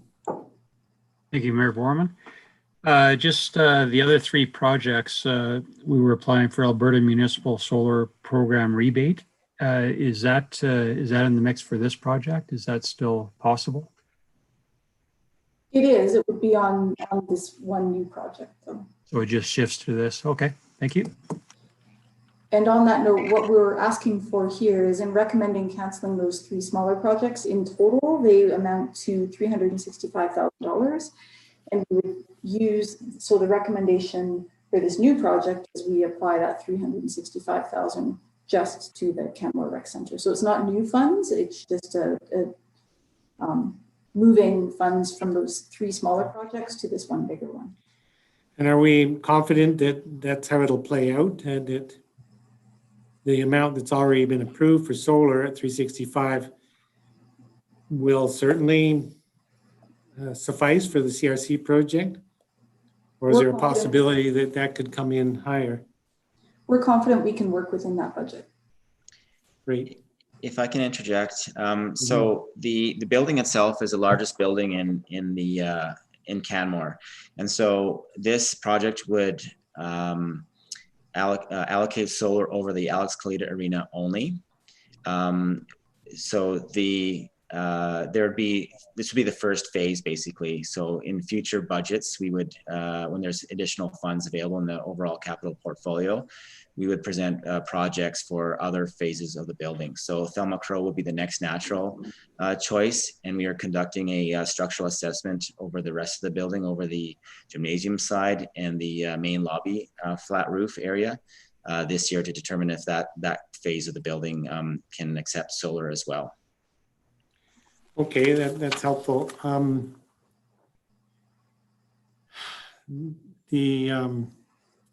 Trying to remember, so some time ago there was an assessment of the roof structural strength and all on the 3 smaller buildings. And my understanding that study indicates those roofs would not support solar panels, or can we still consider solar panels on the 3 smaller buildings? Yes, so consider this as the lowest hanging fruit in the municipal portfolio on the CRC. It is because of its size and orientation and that sort of thing. So the other three projects, they're still capable of having solar on them as well, but they're not as low hanging fruit. Okay. So if I can just add to that, I would suggest in terms of the solar projects, it is a really interesting area for the town where we've done a lot of really good work and we have a lot of good projects ahead of us. And Mr. Hanish and I have talked about perhaps bringing a report to council, just even as an update, as a committee of the whole report, maybe in the first quarter of this year, to just provide information on the successes we've seen so far and where we're headed next. And I feel like some of this conversation is probably better suited to that bigger piece, like that a more fulsome discussion on solar itself. Yeah, clearly there'll be a lot of further discussions on solar. Just one last question for Mr. Hannes, though. I really appreciate the work that's being done and the refinement of this project to focus on CRC. I'm supportive of that direction. Just curious if there's rationale that was used in the past that focused our attention in years past on the three smaller buildings rather than, why didn't we go directly to the CRC in the first place? So this was based on the structural capacity. So the first step in any rooftop solar project is to assess the structural piece. And because the other three buildings were newer, not necessarily the seniors, but they was getting a new roof and it was a steep roof as opposed to a flat roof on the other two. The assumption that was that there was going to be structural capacity at the other three. And we were under the impression to date that the CRC just did not have the structural capacity.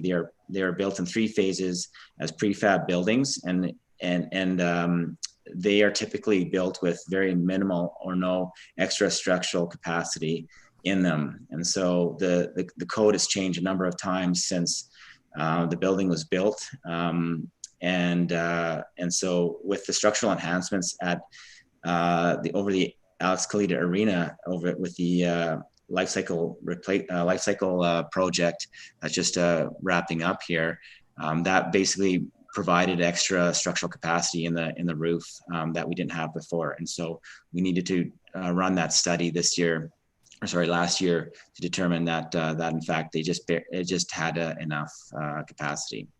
And the TC Arena, Thelma Crow, is the newest phase of the building, built in 2005. So that's why we were able to determine that it had structural capacity there as well. Great. Okay, thanks for that more detailed info. Ms. Smithers, back to you.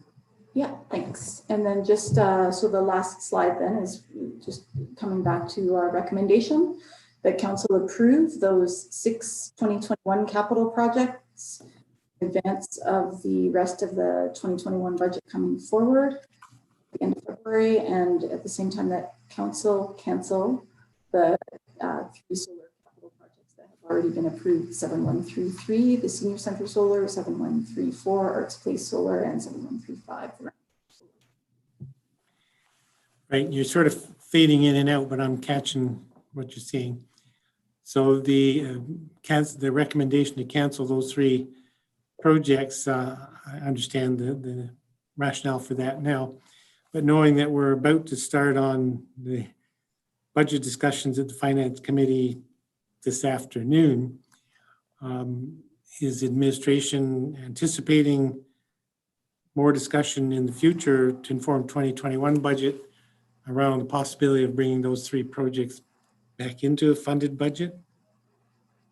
Not for 2021. Given the budget constraints that we face on the capital side and the diet that we've already put the 2021 capital budget on, I don't know that we would be bringing them back. Well, I know that we would not be recommending them as new projects in 2021. We have more pressing needs across the corporation So that's where we thought for this year, for 2021, let's work on a solar project that gives us the maximum benefit for the dollars that we do have available. Great, and I support that. I can see the value in shifting that funding over to the CRC project. I understand there's great benefit there. I'll leave this for now, but I'm not entirely comfortable with abandoning those other projects for some future year, undefined future year, but we can talk about that at the Finance Committee. Are there other questions from council specific to this report? Seeing none, Councillor Sanford. Thank you, Mayor Barman.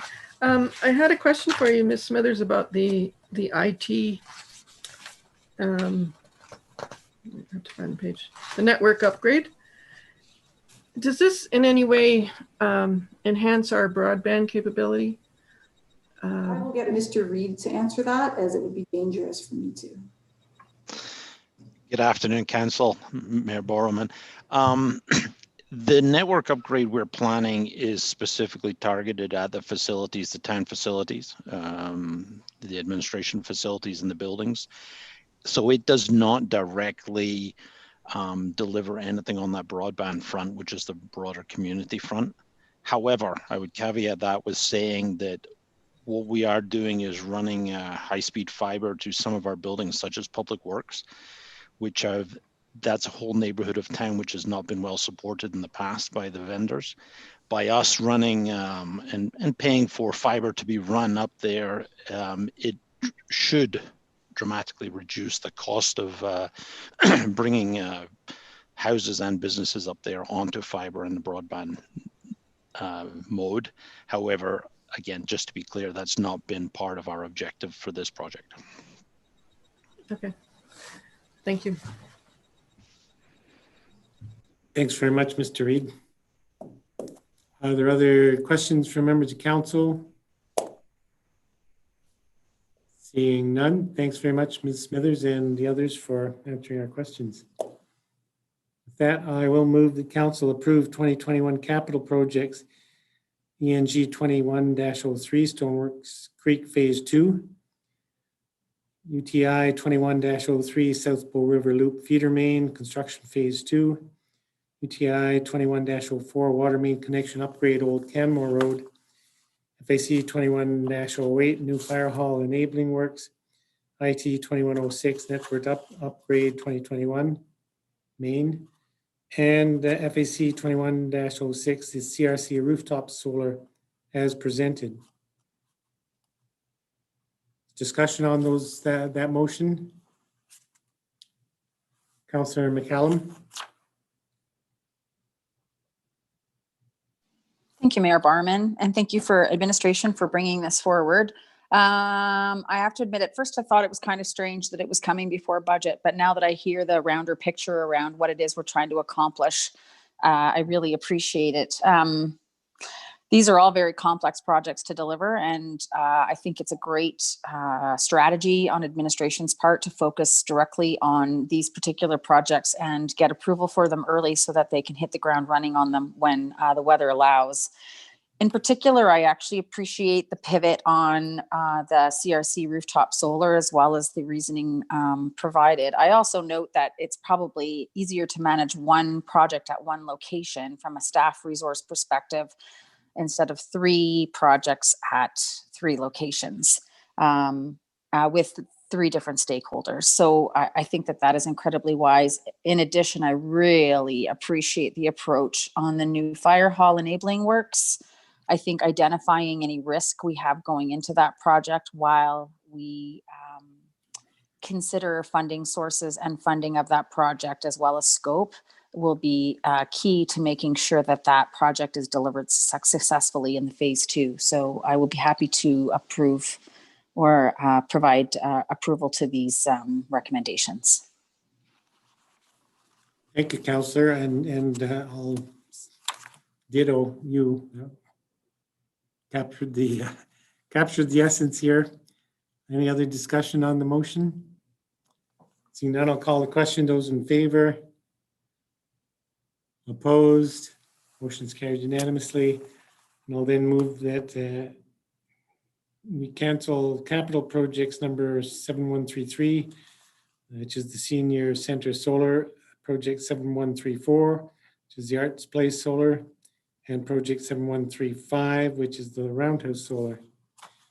And in speaking to that motion, I will support the motion, but as I indicated in the discussion, I'm not letting it go entirely. I will likely want to have some further discussion leading up to budget approval, and if there's any way that we can keep moving forward with 4 projects, I think that's going to be really beneficial to meeting our stated goals when it comes to climate action. However, having said that, I fully appreciate the rationale, the logic that's informing these requests for decisions, and so happy to support the recommended motion. Further discussion on this motion? Seeing none, I'll call the question. Those in favor? Opposed? Motion's carried unanimously. We'll move on now to item H4, the CPR crossing replacement at Spring Creek Gate. Mr. Asarte, you drew the short straw on this one, did you? I did. Good afternoon, Mayor and Council. I'm proposing that Council approve a new 2020 capital project for the CPR crossing replacement at Spring Creek Gate for $300,000 to be funded from the Asset Replacement Rehabilitation Reserve. We have a number of railway crossings in Canmore, and each of them come with a regulated agreement.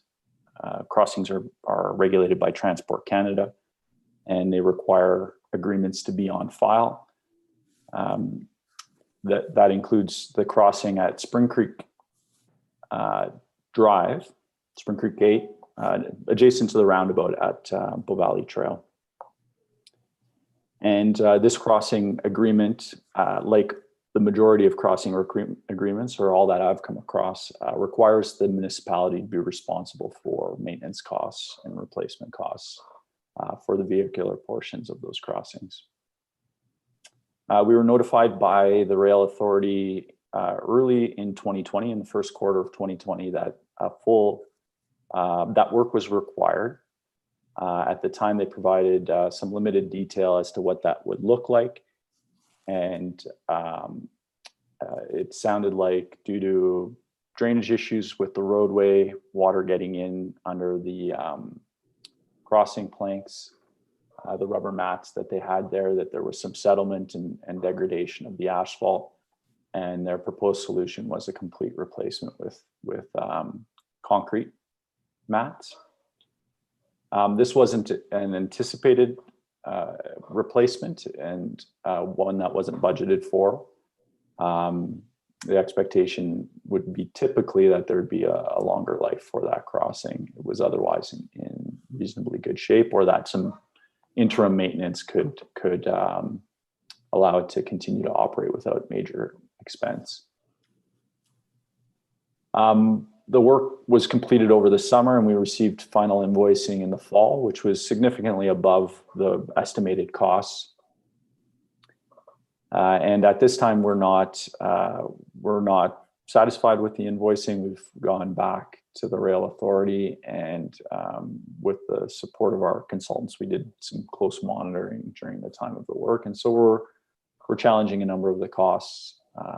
However, full replacement of crossing is going to be expensive, and so we will be ultimately in the range where the budget's proposed right now. The timing for this is to meet some audit requirements, because the expenditures occurred in 2020, and though we didn't plan for them, they were incurred in that year, and we are obligated through that agreement to make the expenditure. And so we're proposing the capital project at this time to allow us to meet those audit requirements and fund the amount once agreed with the rail authority. With that, I'll conclude the presentation and open for questions. Thanks very much. I think it's the same old coming back again. When nobody seems to be able to manage CP locally. I mean, we've learned that through several different projects. So that is what it is. You know, if we have an agreement that regulated by Transport Canada that we have no or very little control over it, I guess that's just how it is. I'm really curious why they couldn't have given us a heads up in time to add this project into the formal approval of the 2020 budget. We did challenge them on the timing and the need for it. And they cited operational concerns with allowing it to operate for another year. We did request that, give us a chance to review the design and the costs and to budget for it. And they insisted that the work needed to be complete for operational safety in 2020. Mm-hmm.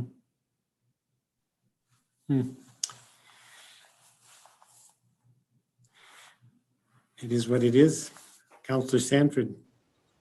Thank you, Mayor Barman. Thank you, Mr. Azarte. So what I'm understanding is that they basically did the repair and just billed us in 2020? That's correct, Councillor Sanford. So that's why we have to put it into a 2020 budget to satisfy the auditor? Correct. Okay, thanks. Yeah, it must be nice to be CP, huh?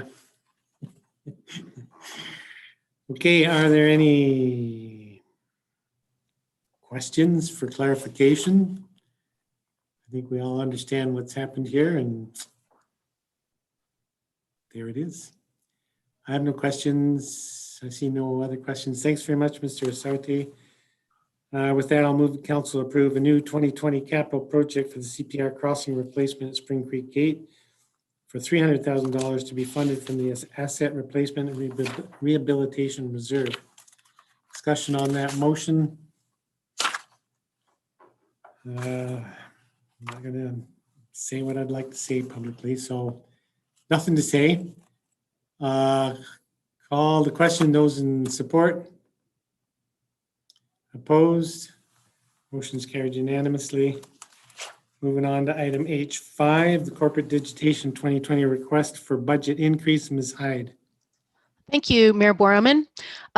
So earlier this year, actually late last year, we started a project to digitize the planning and development files, which I don't know if many of you have been in the room downstairs, but there's a big filing room behind the front desk holding thousands of files that are the history of development in Canmore. And these files are paper, they're unique, they're subject to damage and loss, things like that. So we for a while wanted to digitize these files. And last year we did a really quick analysis just by measuring the shelves, and we determined that we needed maybe about $35,000 to digitize these files. But over the last year, we've had staff going through the files, really getting an understanding of what we have. And then late this year, we packed them all up to have a look at them. And it turned out to be a lot more than we thought it was going to be. So I don't know, I think a few of you saw the boxes that were piled in the, I'm just going to share my screen, the boxes that were piled in the Civic Center. It turned out to be close to 500 boxes. So we had a good opportunity to do a new analysis, and it turns out that we do need more funding than what we originally requested.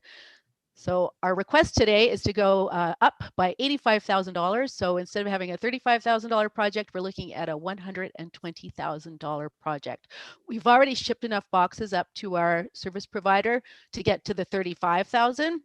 So if it turns out that this increase is not approved, at least we'll have a head start on them and we can bring another increase. But we're really hoping, since they're all in the boxes already, to just get them all digitized. We should have them back in about 4 weeks. That is my presentation, and I'm happy to answer any questions. I have no questions. It seems pretty straightforward to me. Councillor Sanford. Thank you, Mayor Barman. Thank you, Ms. Hyde. When the documents are produced, are they going to be searchable PDFs? Yes.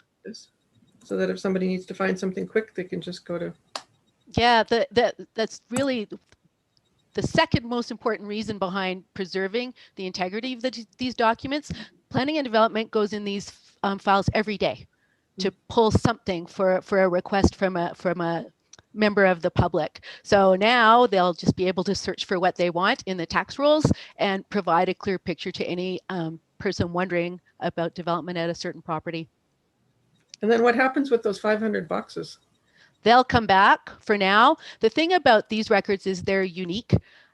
We can't reproduce them. So if something honestly happened to the electronic file in the future, or even think about 50 years from now or 75 years from now, you know, we can't read floppy disks today, right? So keeping paper when you have unique vital records such as this is important. And in the future, probably 2022, we'll be coming back to council with a plan for the paper records that we believe should be kept in perpetuity, and a plan for how we would propose providing safekeeping for those records. But that's the future. And today we're just looking to get them digitized. Great, thanks. Yeah, I'm sure councillors will remember the discussion not that long ago on when we revised the records policy, bylaw, or whatever it was. And essentially, we're stuck with a whole lot of paper records, and many of them can't be destroyed. So we're gonna have to store them somewhere, even though they have been digitized. Yeah. That's life. Kind of like the last item on the agenda. It's just, well, that's how it is. Are there other questions, discussion from Ms. Hyde? Seeing none, thanks very much for bringing this forward. Thank you. And I will then move the council approve a budget increase of 85,000 for capital project 7151 corporate digitization 2020 to be funded from the general capital reserve. And I will speak in support. I just acknowledge the importance of maintaining these paper records for future needs, and recognize that this is part of our approved records maintenance policy. Sure is a lot of paper when you see it stacked out there in boxes. It's hard to believe, but that's how it goes. So I'll support this request for budget increase. Further discussion on the motion? Seeing none, call the question. Those in favor? Opposed? Motion's carried unanimously. Moving on to item J1, the 2020 report to community. Ms. Dinaj. Thank you, Mayor Barman. I will share my screen.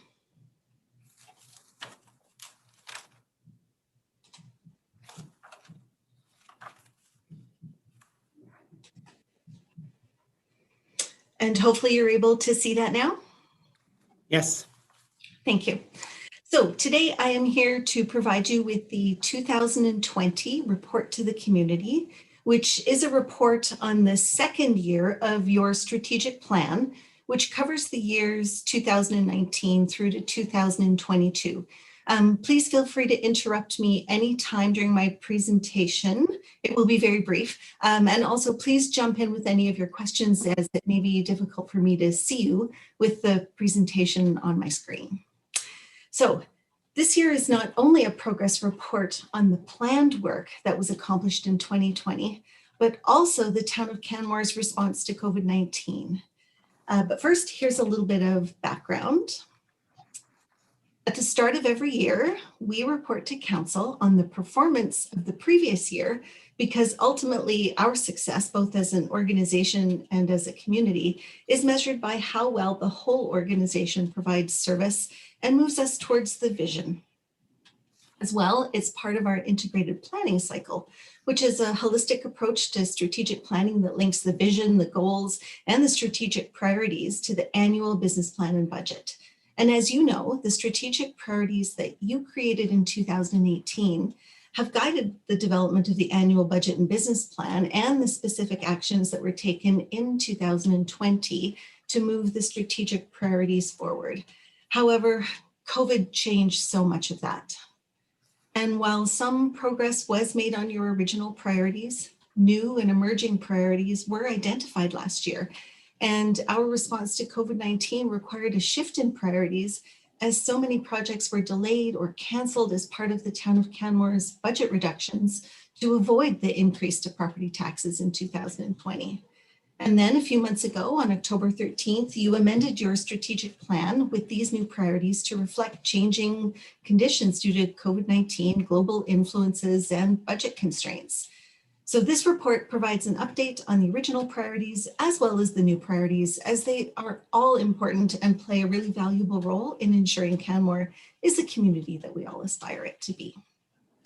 So I don't plan on going into the details of the report's contents, but I wanted to highlight a couple of things that make this year's report, a bit different than what I've presented to you in the past. So first of all, more than half of this report is dedicated to summarizing the organization's response to COVID-19. And there were so many actions that the town of Canmore took over the past 10 months to help our community. It was really difficult to condense it into this report. And with all of the initiatives happening in every single department, it was hard to mention everything. But you will find a summary of how we supported the community and the businesses, the financial actions we took, the changes to our operations and public participation, just to name a few. And while I was compiling all of the information, including looking through my phone to find some photos to include in the report, I really was filled with a sense of pride of just how much we were able to do to help our community during the pandemic. And I really hope that you felt the same way when you read the report.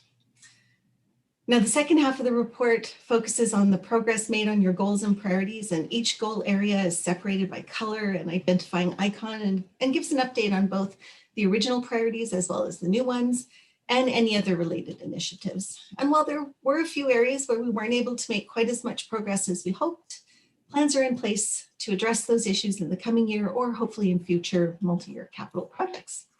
And that is the end of my presentation. I'm happy to answer any questions you might have. Thanks very much for this report. It really is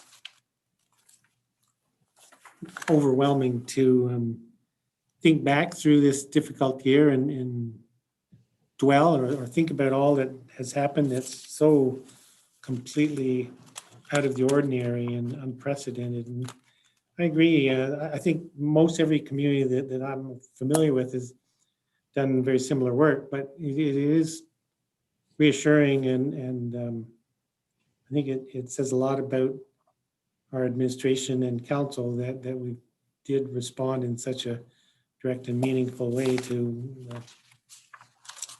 what happened in 2020. And I appreciate that all of the work you've put into this is also going to help. Well, it'll essentially form the basis of the report community that I'll be presenting to BODA and a couple of other organizations. And it's very impressive to see it all summarized like this. So I don't have any specific questions, just an acknowledgement of the really great work that you continue to do and your team in this realm. Thank you. But open to the floor to any questions, clarification or comments from council. And it appears that there isn't. So once again, thanks so much for the work that you've been doing right through this difficult year and communicating with our residents. I know firsthand it's a challenging job in the town of Canmore, and our communications team continues to do really amazing work. So thank you. There's no motion required there. So I guess I'll look to Councillor Mara to see if she's now prepared to bring a motion forward. If we go back to item, what was it, item G1? So I'm prepared to bring forward a motion or amendment. Okay, just want to make sure you're prepared. Yes, So- municipal clerk has it. Yes, Okay. 2 minutes. I just have a last minute update here. Right. I just was going to move then that we bring the motion, or put the motion back on the table. Before you do that, I'm wondering if we could have a short break just to make sure that the direction that we're going here. Okay, we've got time I think we've got time. So, okay, a 10-minute break then? Sure. So you're conferring with Councillor Mara and admin, or? What do you need the break for exactly, Councillor? Need a break room, so if Sarah can arrange just a quick discussion, just on Zoom. Oh, do you mean you want to go in camera, Councillor Seeley? Are we back in the meeting, or you haven't called it back yet, have you? Yeah, I just, well, I put the motion to bring this item back, or take it off the table, or put it back on the table. We haven't had an adequate time to discuss it, so I would like some time. If that means going in camera, then. No, I don't think we should be going in camera. So if I call a 10-minute break, is that adequate? Yep. Okay, 10-minute break. So we'll come back, let's say at 1:05. Thank you.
Everything's sorted out there. Are we live again? Yes, We are, okay, yes. we're live. I'm just waiting to see Councillor Sanford. And Councillor McCallum. There we are. We're all here. So I'll call the meeting back to order. And just to bring us back to where we were, Councillor Sealy had put the motion to give second reading to Land Use Bylaw Amendment 2020-29 forward. So that was on the table. Tabling motion happened, and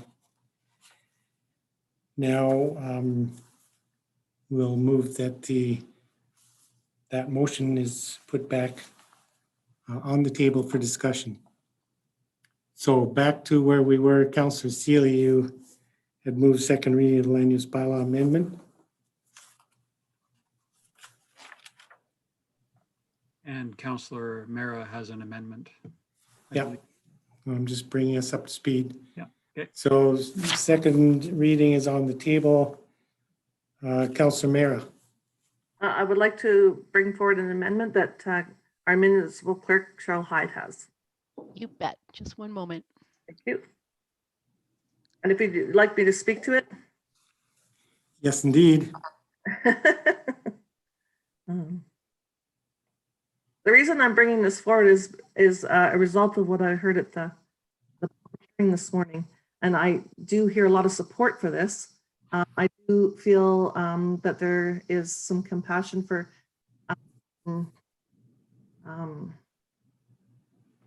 people that have already started their development process, have plans, and have been paid for plans, etc. in the process.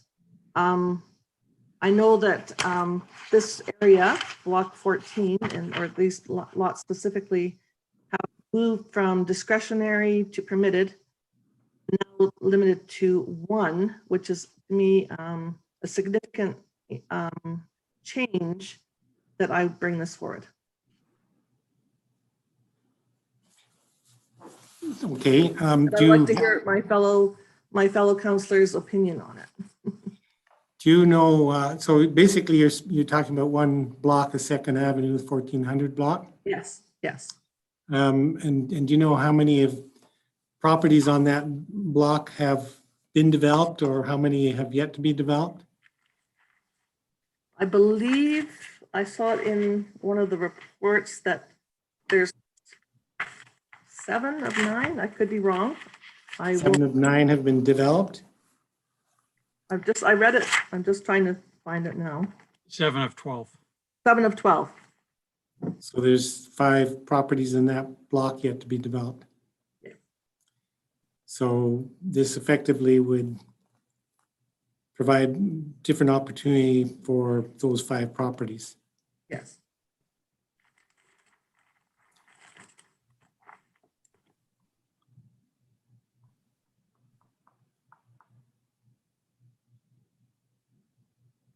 It would be more like a grandfather.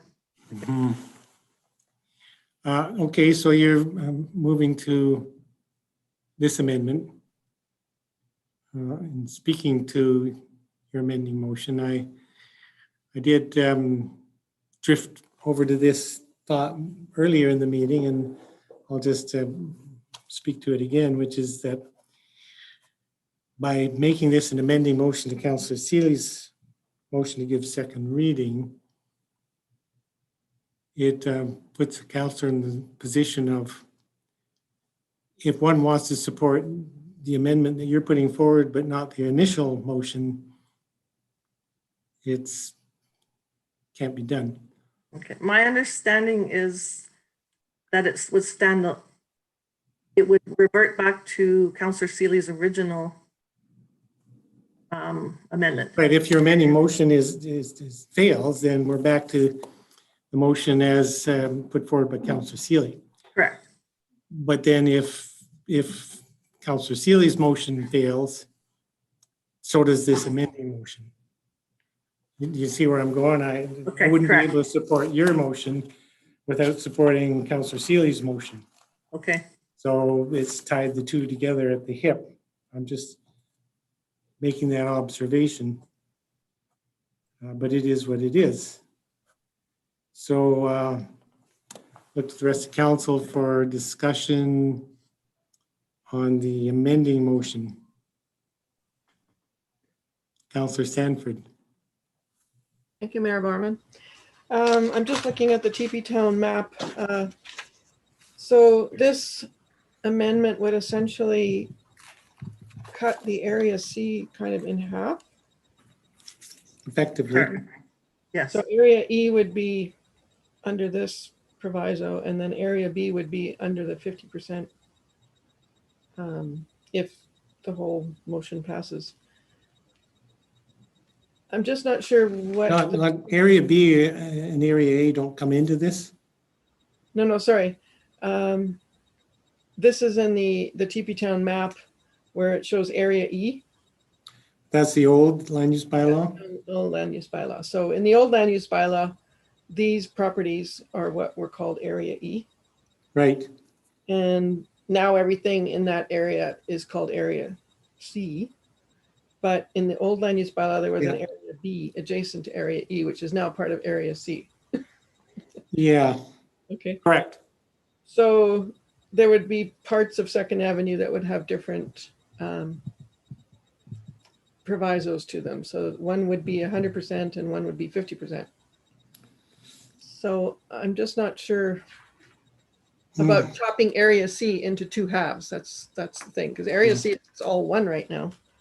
But now we're proposing to put two different prescriptions onto area C by dividing it like this. Yeah, and to your point, Councillor, it helped.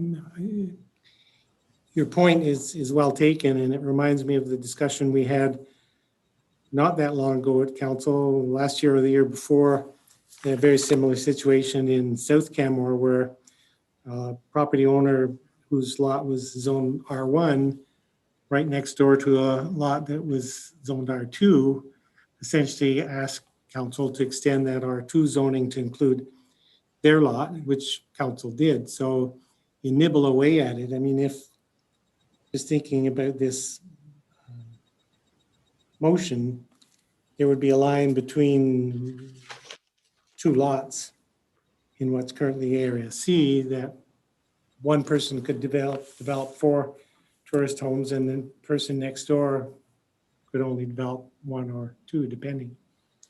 So it does present a bit of a problem in that way. Councillor Seeley, did you comment?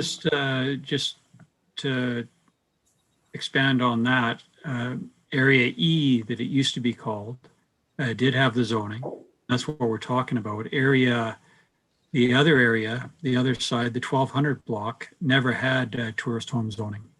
So if that helps clarify it all. Mm-hmm. So if you're a property owner in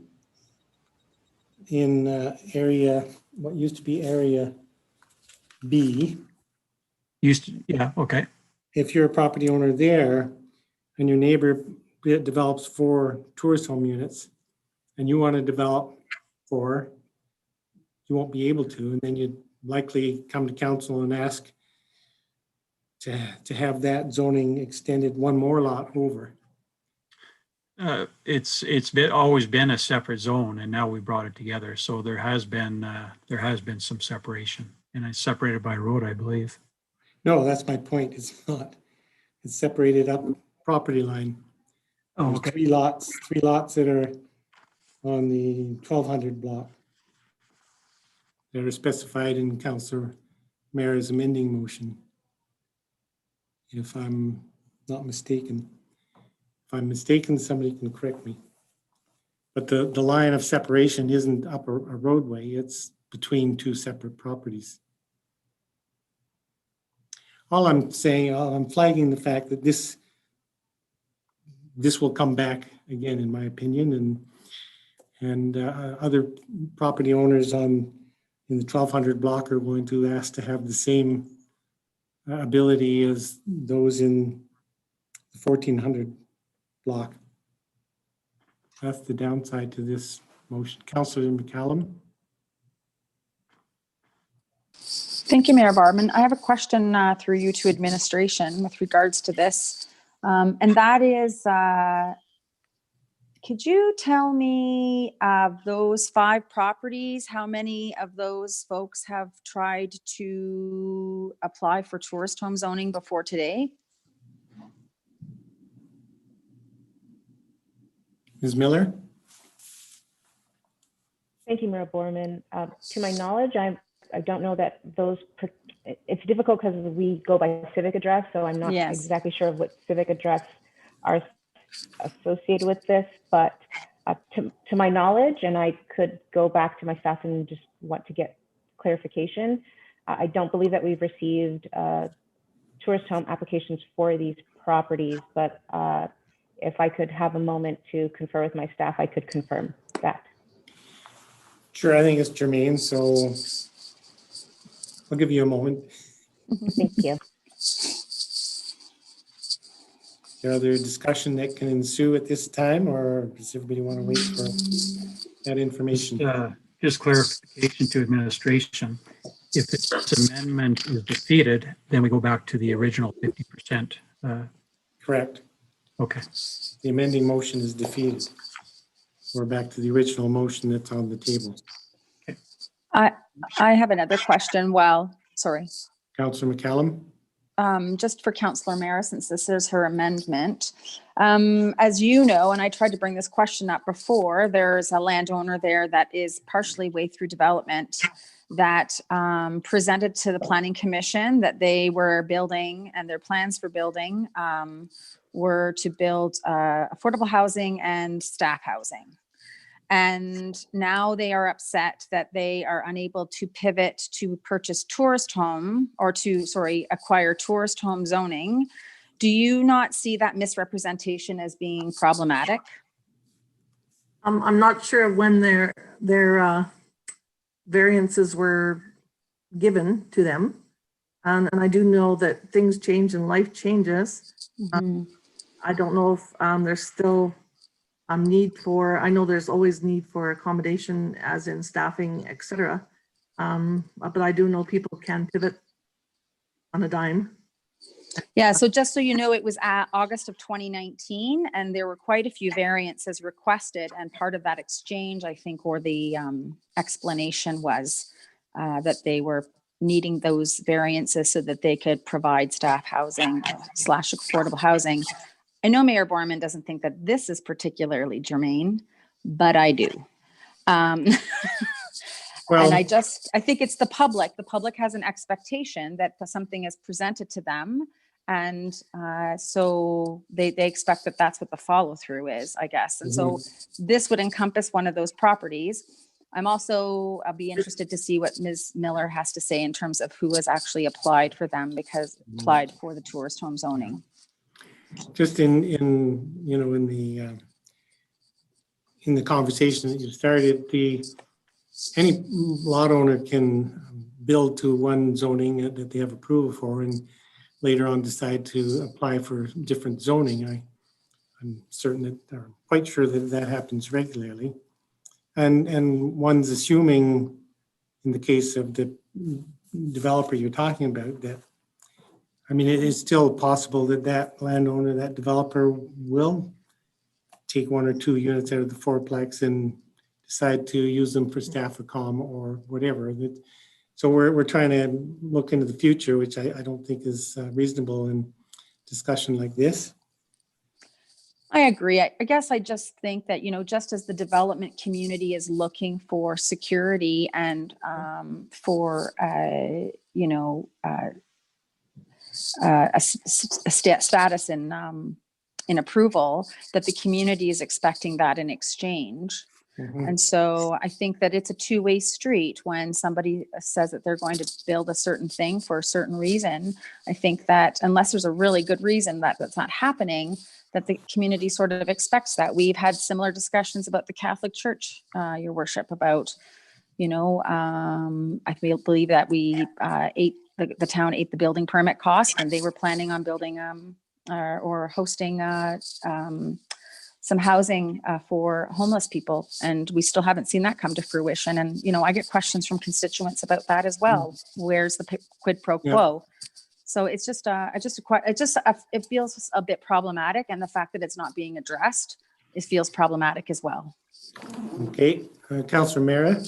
I just wanted to state that, that applies to one property. I just wanted to give the opportunity to those that have already and maybe not applied for tourist designation, but have submitted plans or purchased properties, or give them the opportunity that were in transition during the time of the amendment to 1. So it's my understanding there was only one property, because I've asked this question of administration, that was in the midst of application, and that they were advised early on in the process to hold off until that this had reached third reading of the land use regulation. So, and we've already received, as you know, on other things that we've made decisions on, Councillor Mara, legal review and advice that says that we are actually able to do this. Is not considered down zoning. It's a permitted use now, not discretionary. It's just a more fixed number, and it provides more expectation in the community. Okay, I see Ms. Miller is back. If we'll let Ms. Miller give us the information she went away to find. Thank you. Okay. Thank you, Mayor Borman. We have 2 applications currently pending review for 1438 2nd Avenue. One was submitted by Ms. Carrigan and as well as Ms. Gregory. So those applications are currently pending, but because they're submitted after the amendment to the previous land use bylaw regulations, they would be subject to the 1 tourist home per lot, so to speak, based on the existing regulations. So if I understand that, that's 2 applications for different properties? Both for the same property, both for 1438 2nd Avenue. So I suspect it's 2 different units.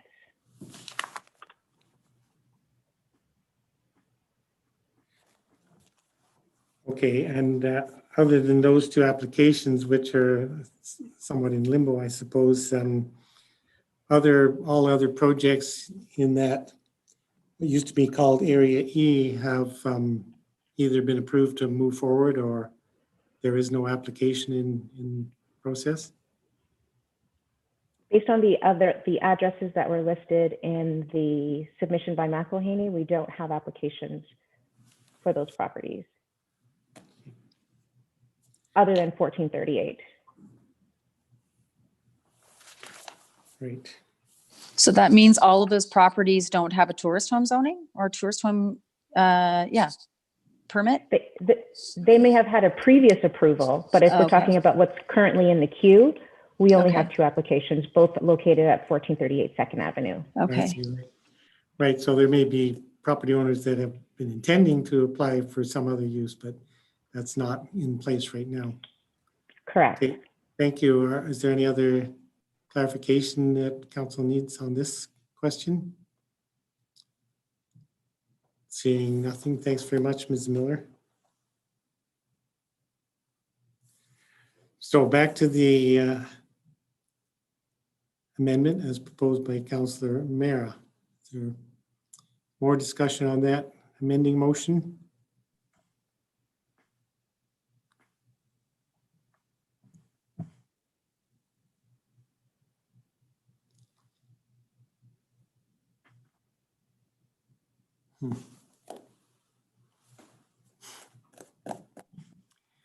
There were 2 hands up there for a moment, Mayor Borman. Oh, sorry, I missed that. Councillor Sanford? I was scrutinizing the wording. Okay. Well, if we've got an Area C that we're calling one aspect of TP Town, I don't see the point of splitting it into 2 sections, because now we're going to be going forward as Area C. So everything that applies to Area C should apply to the whole new Area C. And Ms. Miller already informed us that a conforming building can have non-conforming uses. and those uses can be projected into the future. So anything that already exists in what we're calling that old area E can be non-conforming into the future. And those redeveloped properties are already probably very close to their maximum build, because the setback requirements would have not allowed, they would have had a maximum site coverage, and they're not likely going to be even eligible for renovation or addition. So I don't think I can support the amendment to the original bylaw that Councillor Seeley was putting forward. So I won't support this amendment just based on that. Further discussion, Councillor Seeley? I will support this amendment. I heard a lot of this at the public hearing. There's families, there's anticipated zoning. This has been zoning since 2003. These are the affected properties, and I think it makes sense to grandfather them at this time. And the 1200 block is new zoning, so they would benefit by having 50%, which makes sense. So I like this. I'll support it. Just to your comment, Councillor, I'm not certain if when you say grandfathering, you're thinking about legal non-conforming. Is that what you're meaning by grandfathering? No, grandfathering is this motion, is it not? Allowing it to exist the way it does. And non-conforming, it will deal with the non-conforming issues. It'll prevent some of these going to the SDAB. Okay, further discussion on Councillor Mayor's amending motion? Councillor Hillstead?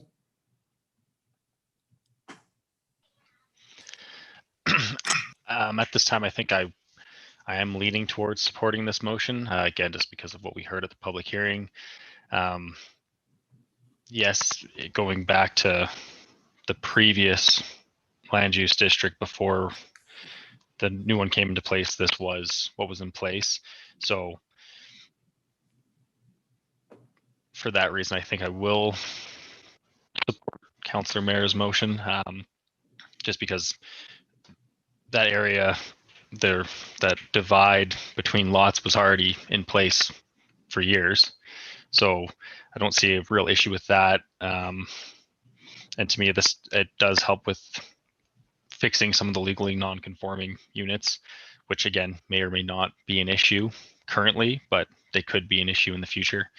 And again, it's just from all the public submissions and things, again, some people bought into that area hoping to do this because that is how they will be able to live here, is by living in a tourist home, because that's their choice.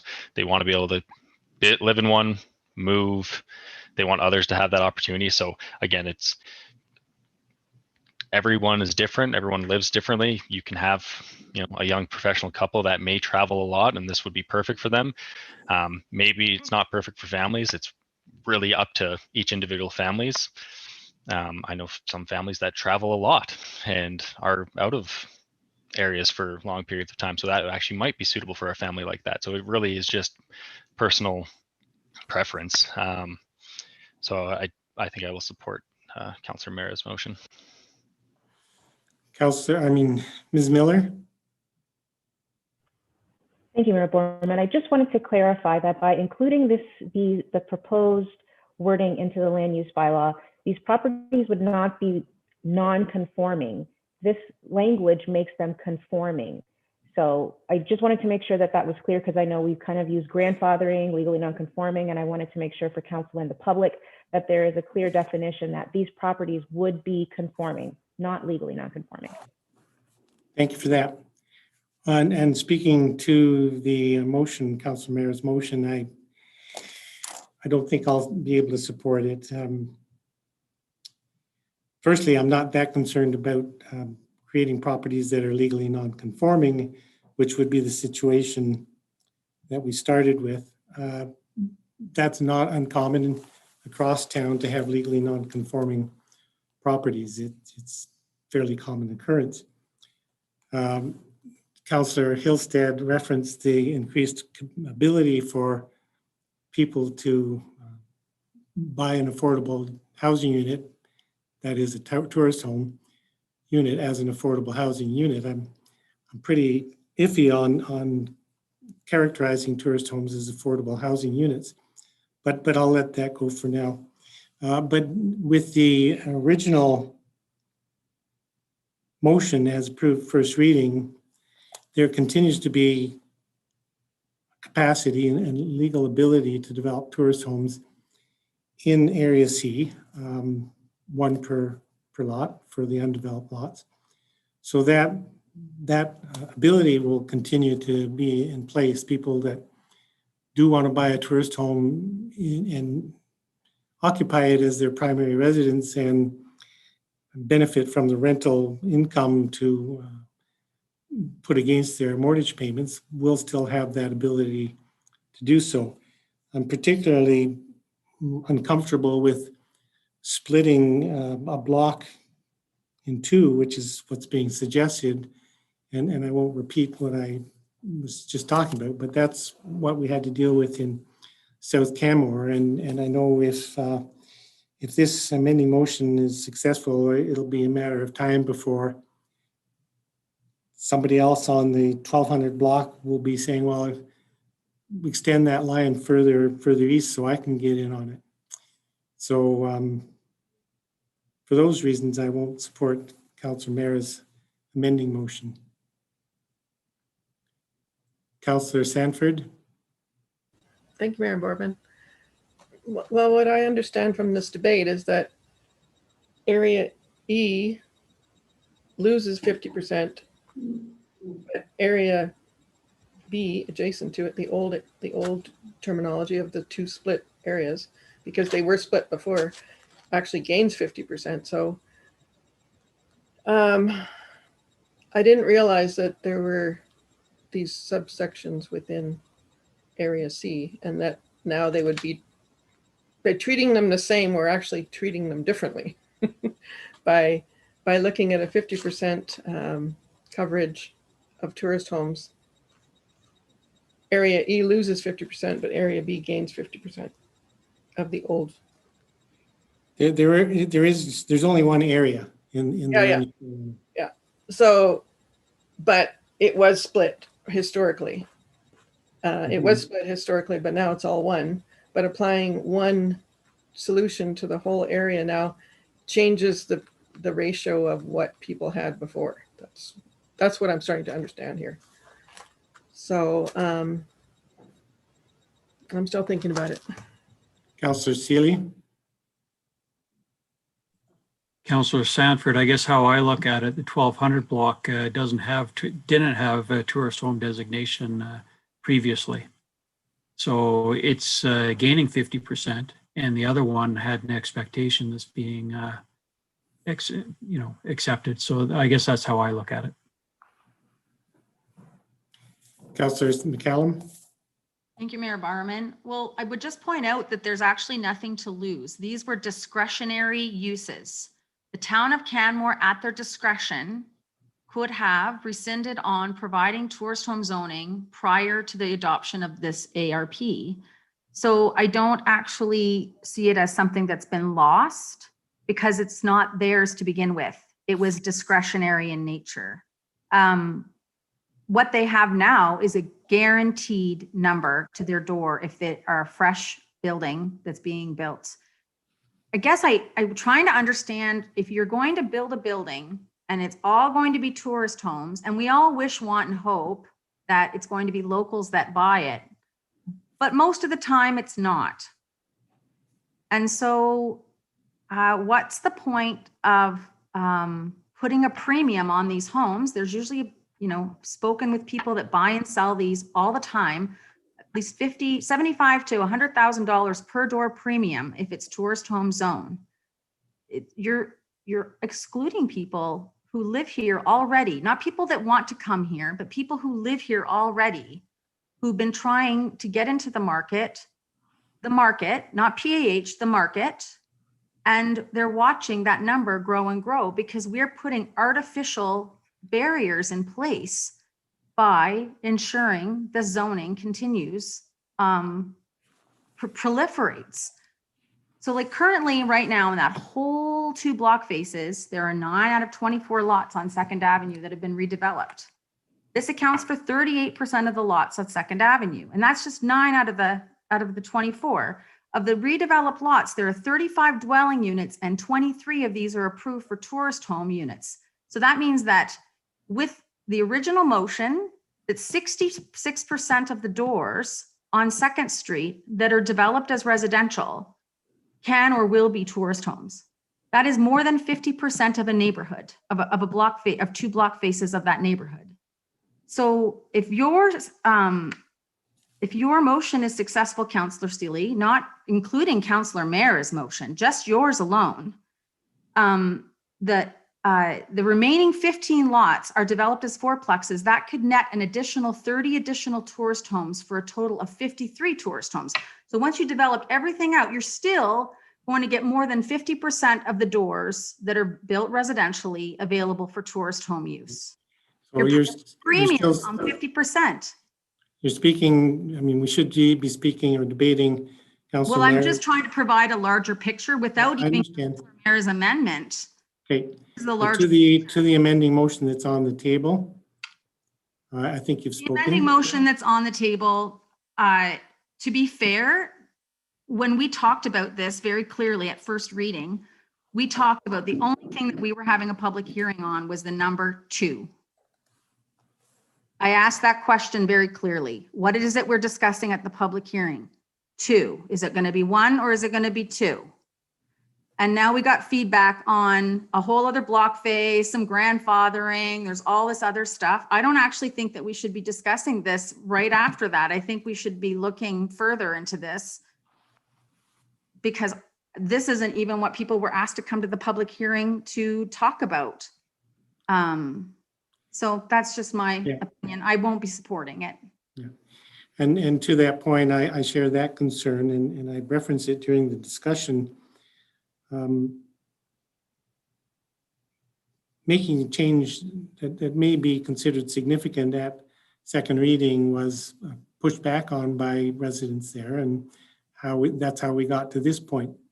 Now, with this amending motion, as Councillor McCallum notes, we're essentially being asked to do the same. And I have in mind the fact that of the feedback we've heard from the public, including most recent emails that were received just in the last day or two, it was about 50% of those we've heard from that were opposed to even Councillor Seeley's motion, and about 50% that were in support of Councillor Seeley's motion. So pretty even split on the community on simply that motion. I don't know what the community would have to say about this further change that Councillor Mayor is proposing.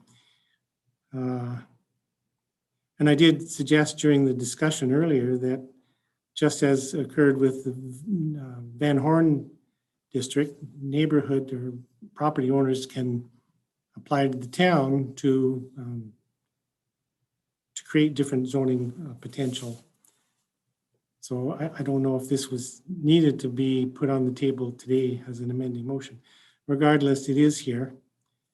Councillor Sanford. Thank you, Mayor Barman. Well, just in considering what Councillor McCallum was bringing forward, the new ARP actually makes tourist homes a permitted use. They are no longer discretionary as they were when these 2 properties were split. Is that correct? Am I understanding that correctly? Up to one per property. Right. So, well, they're in the ARP, tourist homes are a permitted use in Area C, correct? Correct, with some limitation. Okay, but in the land use bylaw, we have put some constraints on it with unit numbers. So I think that's where I'm having difficulty with combining those 2 aspects of the ARP and the land use bylaw. What better reflects the ARP? And that's why I'm thinking about this amendment, because what better reflects the ARP in the new land use bylaw that we're debating today? So to be specific, 4.1.5 policy 2 in the ARP only says tourist homes essentially shall be supported. That's the extent of the direction in the ARP.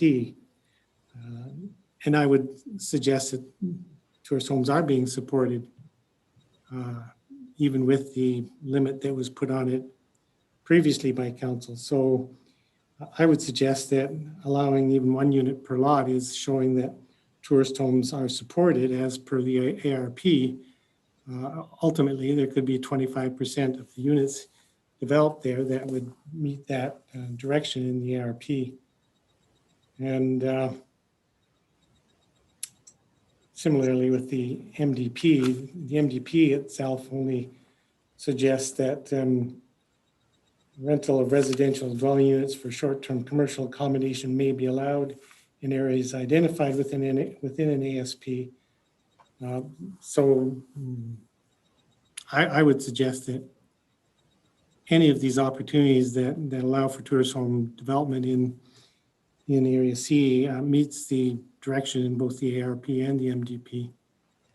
Okay, thanks. Okay, if there's no further discussion on Councillor Mayor's amending motion, I'll give everybody a moment to think. If there's no further discussion, Councillor Hillstead.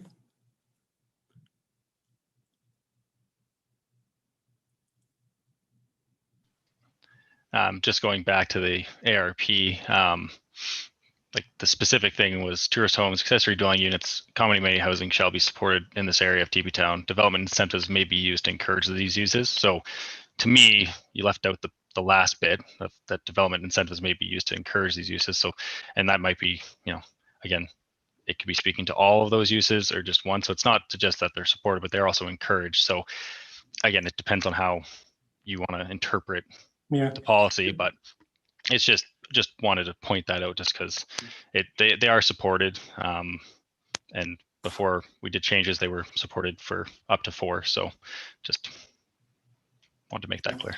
Yeah, well, it'd be nice if there were development incentives on the table, but at this point there's not.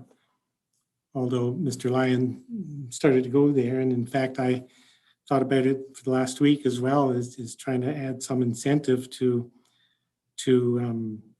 essentially create the need for PH unit to be associated to tourist home approvals, but that got pretty murky and just too much for now. But further discussion on Councillor Mayor's amending motion. Seeing none, I'll call the question. Those in favor and those opposed. So motion's carried with Councillor McCallum and myself in opposition. That brings us back to Councillor Seeley's motion to give second reading to Land Use Bylaw Amendment 2020-29, a tourist home density subdistrict C. So now the motion is to give second reading to that bylaw as amended today. Discussion then on the primary motion to give second reading to Land Use Bylaw Amendment 2020-29.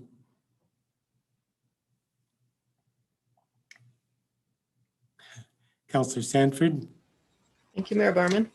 From what I heard at the public hearing today and in the public submissions, I will support the 50% of use in this area for tourist homes.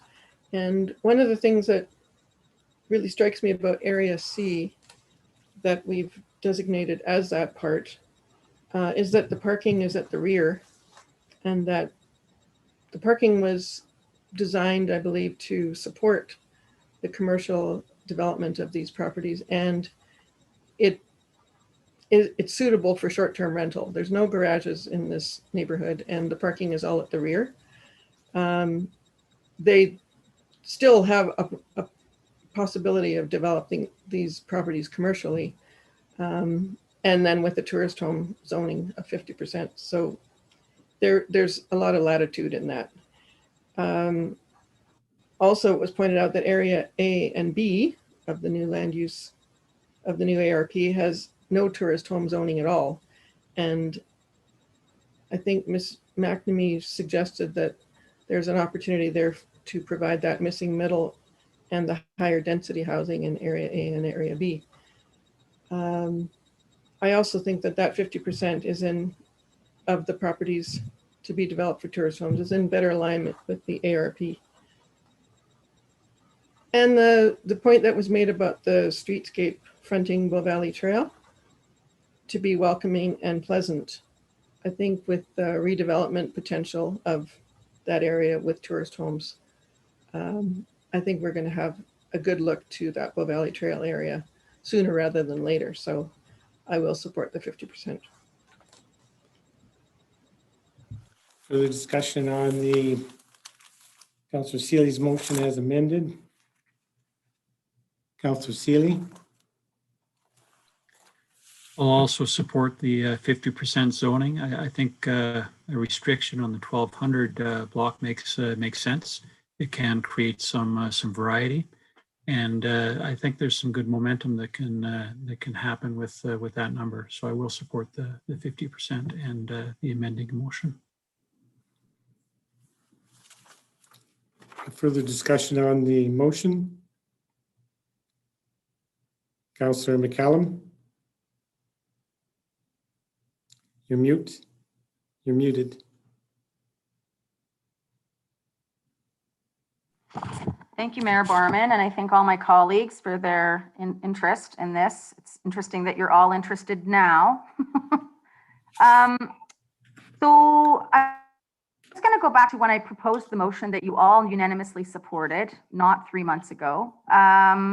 And I've brought up the math that makes it fairly clear that what we should be building there is a hotel, because that is what everybody wants. They want a residential unit, but they also want it to be a hotel. And I have nothing against tourist home units, but I do have a problem with the commodification of neighborhoods in Canmore, especially working class neighborhoods that have been working class neighborhoods for a long time. It would be like commodifying Grotto, right?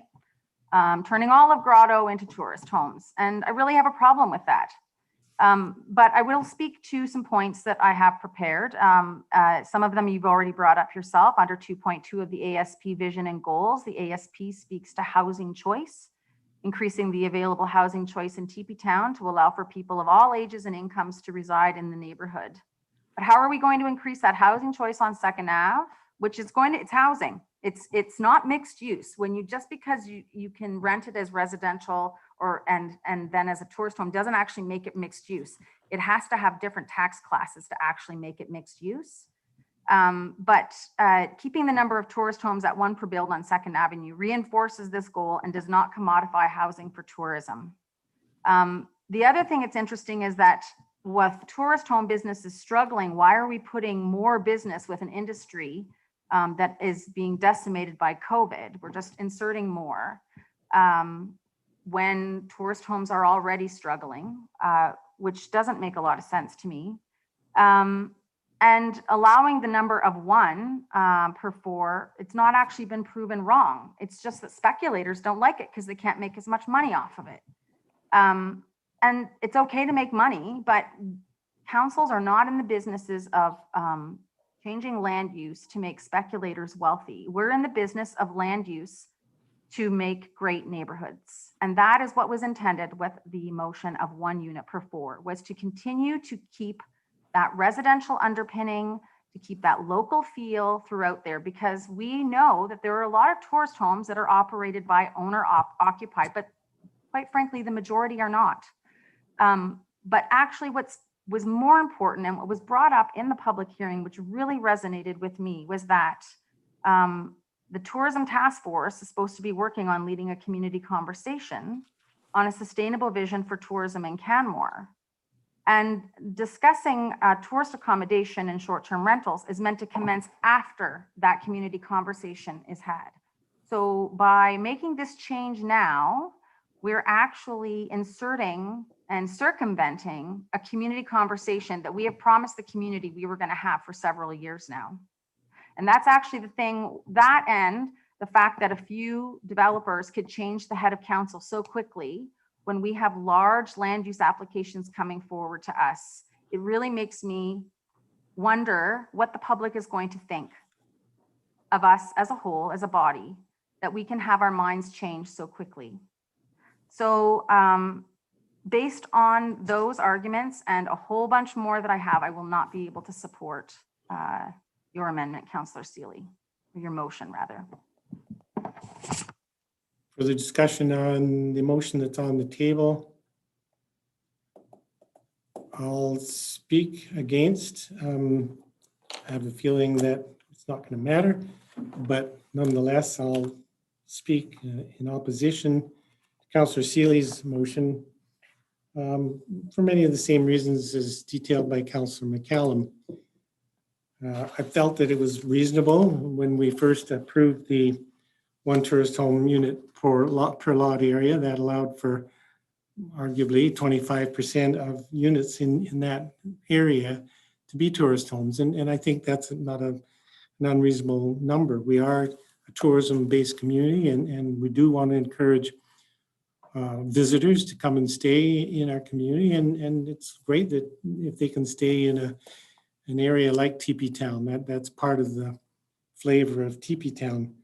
But I've been very hesitant to see that tourist home use essentially take over the entire area, because there's perhaps there's more profit to be gained to develop a tourist home rather than strict residential or even other commercial uses. I really like the small commercial property that was developed with the has a small gallery and I believe a restaurant going in.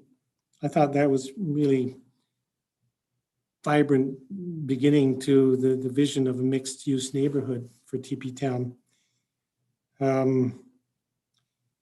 So with the current direction in the land use bylaw that was approved some time ago, there's certainly good capacity for tourist homes to continue to be developed in the neighborhood. There's already a good number that have been developed in the 1400 block and will continue to operate as tourist homes.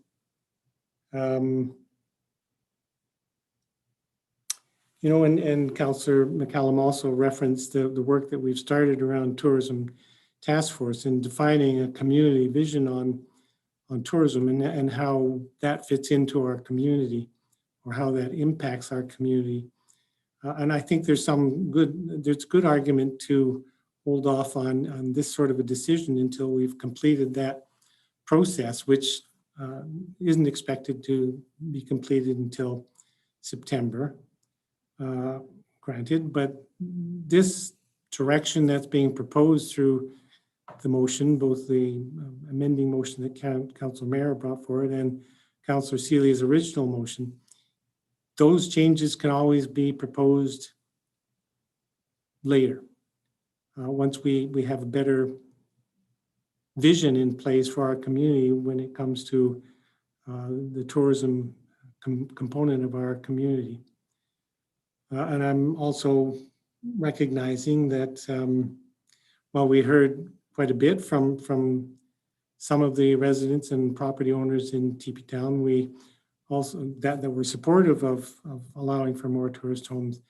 We also heard quite a bit from other residents who are upset at the prospect of losing potential residential use for tourist home use. So this has been a very complicated process. I think it's one of those things where no matter what the decision of council is, not everybody will be happy. That's a big part of the reality for council is our decisions often leave some people happy, some people unhappy. In this particular instance, I won't support Councillor Seeley's motion. Further discussion on the motion?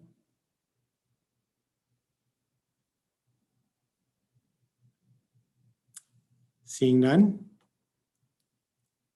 Call the question. Those in favor? And those opposed? Motion's carried with Councillor McCallum and myself in opposition. And I believe that brings us to the end of the meeting. I'm We sorry, have Mayor a- Borman. Oh, sorry, third reading, yeah. yep. Okay, phew, that was close, huh? We would have had to bring it back again. Then I will move the council give third reading to Land Use Bylaw Amendment 2020-29, Tourist Home Density Subdistrict C as amended. Discussion on that motion. Seeing none, I'll call the question. Those in favor? Opposed? Motion's carried with Councillor McCallum and myself in opposition. And now we can call the meeting to a close. And I think we have about half an hour before the Finance Committee meeting. So that I will move that council be adjourned. Those in favor? And we are adjourned.